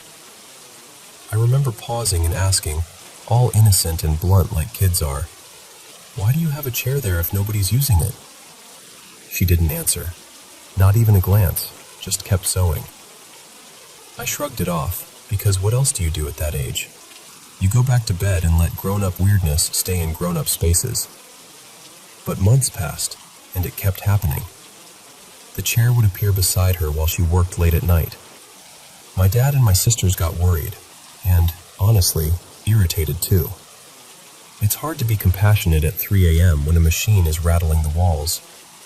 Still, we knew it was how she coped. Watching someone you love unravel slowly is its own kind of helpless. One evening after dinner, we were all sitting around the table, me, my sisters, my dad, and my oldest sister, Mariana, brought it up like it was a joke. "Mom, why do you keep setting a chair next to you when you sew? Like you're hosting company?" We all laughed, not in a cruel way, more like trying to lighten the heaviness that had been sitting with us for months. My mom just smiled, a real smile, and she said, very calmly, "Because my mother visits sometimes. I leave her somewhere comfortable to sit." The table went quiet for half a second, like everyone's brain collectively hit a speed bump. But then, we didn't argue. We didn't challenge it. Because for the first time in a long time, she looked happy. And when you've been watching someone sink, You cling to whatever makes them float. Winter came. Our house was old and drafty, and we didn't have proper heating, so we bought those portable space heaters, one for each room. One night, my mom mentioned something small and strange, like it wasn't even worth noting. She laughed softly when she said it, like it was sweet, like it was proof. And again, we brushed it off. We were all walking around on emotional tiptoe, and nobody wanted to be the one to say, "That's not comforting, that's terrifying." Then came the phone call. I'll never forget it, because it didn't feel like a story while it was happening. It felt like the air in the house changed permanently. My mom came stumbling out of her room, crying so hard she couldn't breathe right, like she'd been punched in the chest. She was hyperventilating, shaking, one hand pressed to her mouth like she was trying to keep something inside her from spilling out. We rushed to her, me, Mariana, my other sister Lucia, my dad, all talking at once. "What happened? Are you okay? What's wrong?" And she finally gasped out that the phone rang, and she answered. But nobody spoke. Just silence. Then she heard breathing. Slow, strained, wet sounding, like the person on the other end was fighting for air. And then the breathing shifted into this deep, rasping sound that made my stomach turn, because it sounded exactly like how my grandmother's breathing and voice had been described when she was close to dying. And then, my mom heard her voice, her real voice, calling her name. "Rosa, Rosa, Rosa," over and over. My mom said her whole body lit up with relief at first, like finally, after all these years, after all those lonely nights, her mother was really there. And I could see it in her face while she told us, this desperate, aching joy mixed with disbelief. But then she said the voice changed. It dropped lower, too low. The rhythm got wrong, like it wasn't speaking anymore. It was performing something. The warmth drained out of it, and it turned heavy, dark, almost guttural. And then it got loud. Not just loud like yelling, loud like something trying to push through the phone line, like it wanted to be in the room. And that's when my mom realized, in a flash of cold terror, that this wasn't her mother. Whatever it was had been wearing her mother's voice like a mask. She panicked, hung up, and ran out to us. And what broke me, even as a kid, wasn't just that she was scared. It was the heartbreak. Because you could see the moment she understood she'd been tricked. Like someone had offered her comfort with one hand and then pulled out a knife with the other.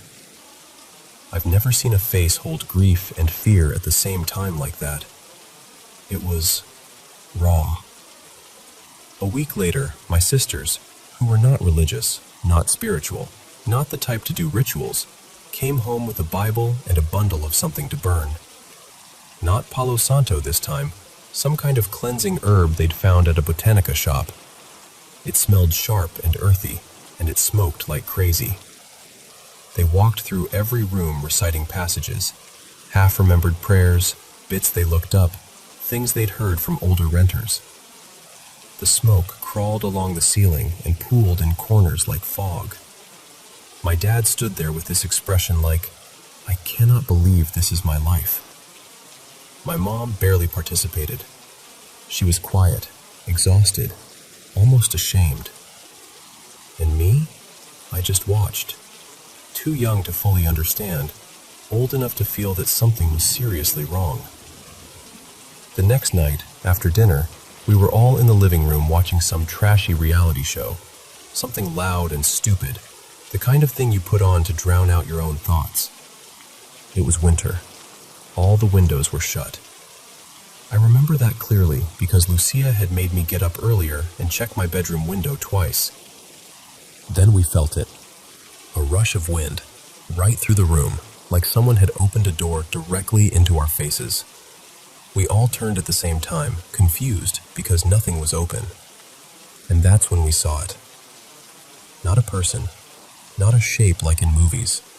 More like a smear of shadow, soft-edged, almost like smoke that refused to be smoke. It drifted from the dining area into the living room, fast, purposeful. It didn't hesitate. It moved like it knew exactly where it was going. It reached the back door, and the door swung open. Then, in the next instant, the gate at the end of the yard yanked open too, like it was nothing. Like it weighed as much as a curtain. The shadow slipped out. And then the wind slammed everything shut, door first, then the gate, with this sharp, violent finality that made all of us flinch. Nobody spoke for a second. My sisters were shaking. My dad just stared like his brain couldn't file what he'd just seen. My mom looked pale, hollow, like she'd been proven right in the worst possible way. And me? I felt confused and weirdly fascinated, because at that age you don't have a category for it. You just know something impossible happened in your living room, and every adult you trust looks just as lost as you feel. It was only later, when I got older, that I understood the shape of it. Something had been in our house. Something had noticed my mother's grief and guilt and loneliness, and it used her mother's voice, the exact voice her cancer had stolen and twisted, to get close, to get invited in, to be given a chair, warmth, space. And every time I tell this story now, it hits me fresh at the end. We weren't living with a ghost story. We were living with something that lied to our faces, and we all saw it.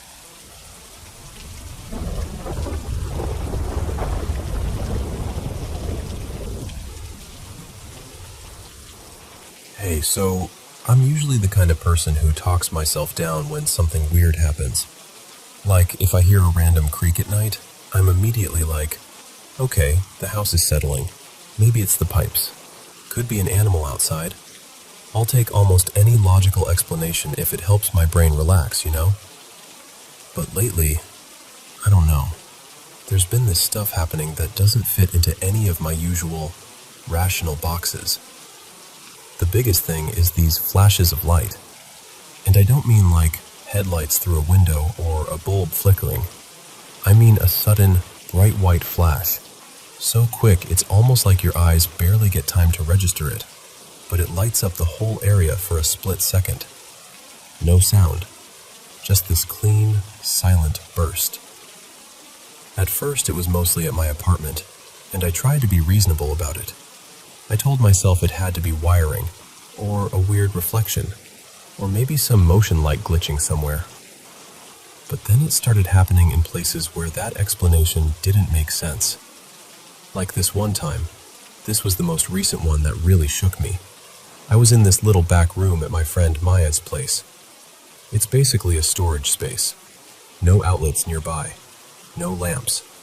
No windows positioned in a way that could have thrown a reflection. It was just dark. And then it happened. That same bright flash. For a second, I actually thought, did someone take a photo? Like someone was messing with me from outside, or a screen lit up, or something. I even checked around like an idiot, opened the door, looked through the hallway, checked my phone brightness, everything. And here's the part that messes with me the most. I had my camera recording. So I'm thinking, okay, if I caught it on video, perfect. That means there's a real source and I can figure it out. Except, the flash doesn't show up on the footage. At all. But right at the exact moment it happens, the video glitches. Static, like the whole image jitters and tears for a beat, and you can clearly see me react. Like I flinch and whip my head toward it. So it's not like I imagined it. My body responded. The camera freaked out. But the light itself? Just missing. And it's not even consistent in where it appears. It's not like, oh, it always comes from the kitchen, or it always comes from the same corner. It could be near a closet, or down a dark hallway, or from the weirdest dead space in a room that shouldn't have any light at all. And the worst part? It it's not only at home. It's happened at friends' houses, at my cousin Jonah's place, even once when I was staying overnight somewhere else to get a change of scenery. It's like, if there's a dark area, it could happen there. And I keep trying to tell myself it's something normal, like a car passing outside, or a distant lightning flash, or some optical thing I don't understand. But it's always the same exact kind of flash, and it never records the way it should. Now, if it was only that, maybe I could still shrug it off. Maybe I could just go, okay, weird, I'll eventually figure it out. But it hasn't been only that. Other stuff has been stacking on top of it, and that's what's really getting to me. I've had a shirt get yanked and tossed across my room when I was alone. Like, not slide off a chair, not fall, actually move, like something grabbed it and threw it. I've had objects shift when I'm not touching them. Things fall for no reason. I've watched something tip over on a flat surface where it absolutely shouldn't have. And the sounds have been getting closer. Not like vague creaks from the attic or distant noises you can blame on neighbors. I mean close, like in the room next to mine, or right under the bed, or right at the foot of it. Actually, right after that flash at Maya's place, I came home feeling unsettled, like my skin was too tight on my body. I remember telling myself, don't spiral, just do something normal. So I went to my room, put on a video, tried to distract myself. And then I heard it. This guttural, wet gurgling sound right at the foot of my bed. It wasn't faint. It wasn't maybe. It was clear, vivid, like it was right there. The closest thing I can compare it to is, you know when you squeeze an empty plastic bottle and it makes that horrible gurgle pop sound as the air shifts? Like the bottle is collapsing and then sucking air back in? It sounded like that, but slower, heavier, more alive. And immediately my brain tried to fix it. Like, okay, plumbing, pipes, something in the bathroom. But the bathroom is too far, the windows were closed, and nothing else in the room could have made that sound. So I just sat there, holding my phone, barely breathing, waiting for it to happen again.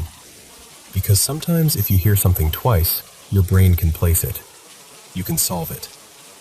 But it didn't repeat. It was just that one sound, perfectly timed to make my whole body go cold. And now I'm at this point where I don't know what to do with myself, because it's starting to change how I live. I'm scared to walk around my own place at night. I'm scared to turn the lights off. I'm scared to fall asleep, because sleeping is when things get even worse. I've always had nightmares. That's not new for me. Nightmares are so normal in my life that I'm used to them. Usually they're just dreams that happen to be dark, and I can wake myself up if I need to. And even when they're scary, they're not that deep, primal fear. They're just bad dreams. But the recent ones, they're different. They feel real in a way I can't explain, like I'm trapped in them, like I can't force myself awake. And the fear is pure, like the kind of fear that makes your chest hurt. And they're always some version of the same themes. Shadowy figures, something watching me, someone not being themselves, people acting wrong, like possessed or empty. It's always that kind of vibe. And what's frustrating is, I'm not even someone who's into paranormal stuff. I'm not the burn sage person. I'm not the crystals and holy water person. I've never been the type to jump straight to ghosts. I've always felt like, sure, there are probably things we don't understand, but I'm not out here trying to make everything supernatural. I try really hard to stay grounded, to assess, to be logical. But when you have a flash of light that doesn't show up on camera, plus objects moving, plus the bed shifting, plus sounds that feel way too close, plus nightmares that suddenly turn into full-body terror, it starts to feel like your mind is losing its grip. And honestly, I think that's why I'm talking about it at all. I don't even know what I want. I think I want reassurance. Like, yeah, this can happen, and it has an explanation. Or even just someone saying, "You're not alone. I've had something like that, and here's how I dealt with it." Because right now, I'm stuck in this awful middle space where I don't want to believe it's something paranormal, but I also can't keep pretending it's nothing. So, if you've ever experienced anything like this, especially the flashes, how do you look at it without spiraling? How do you live normally when your own senses feel like they're betraying you? I'm just running out of places to put all of this.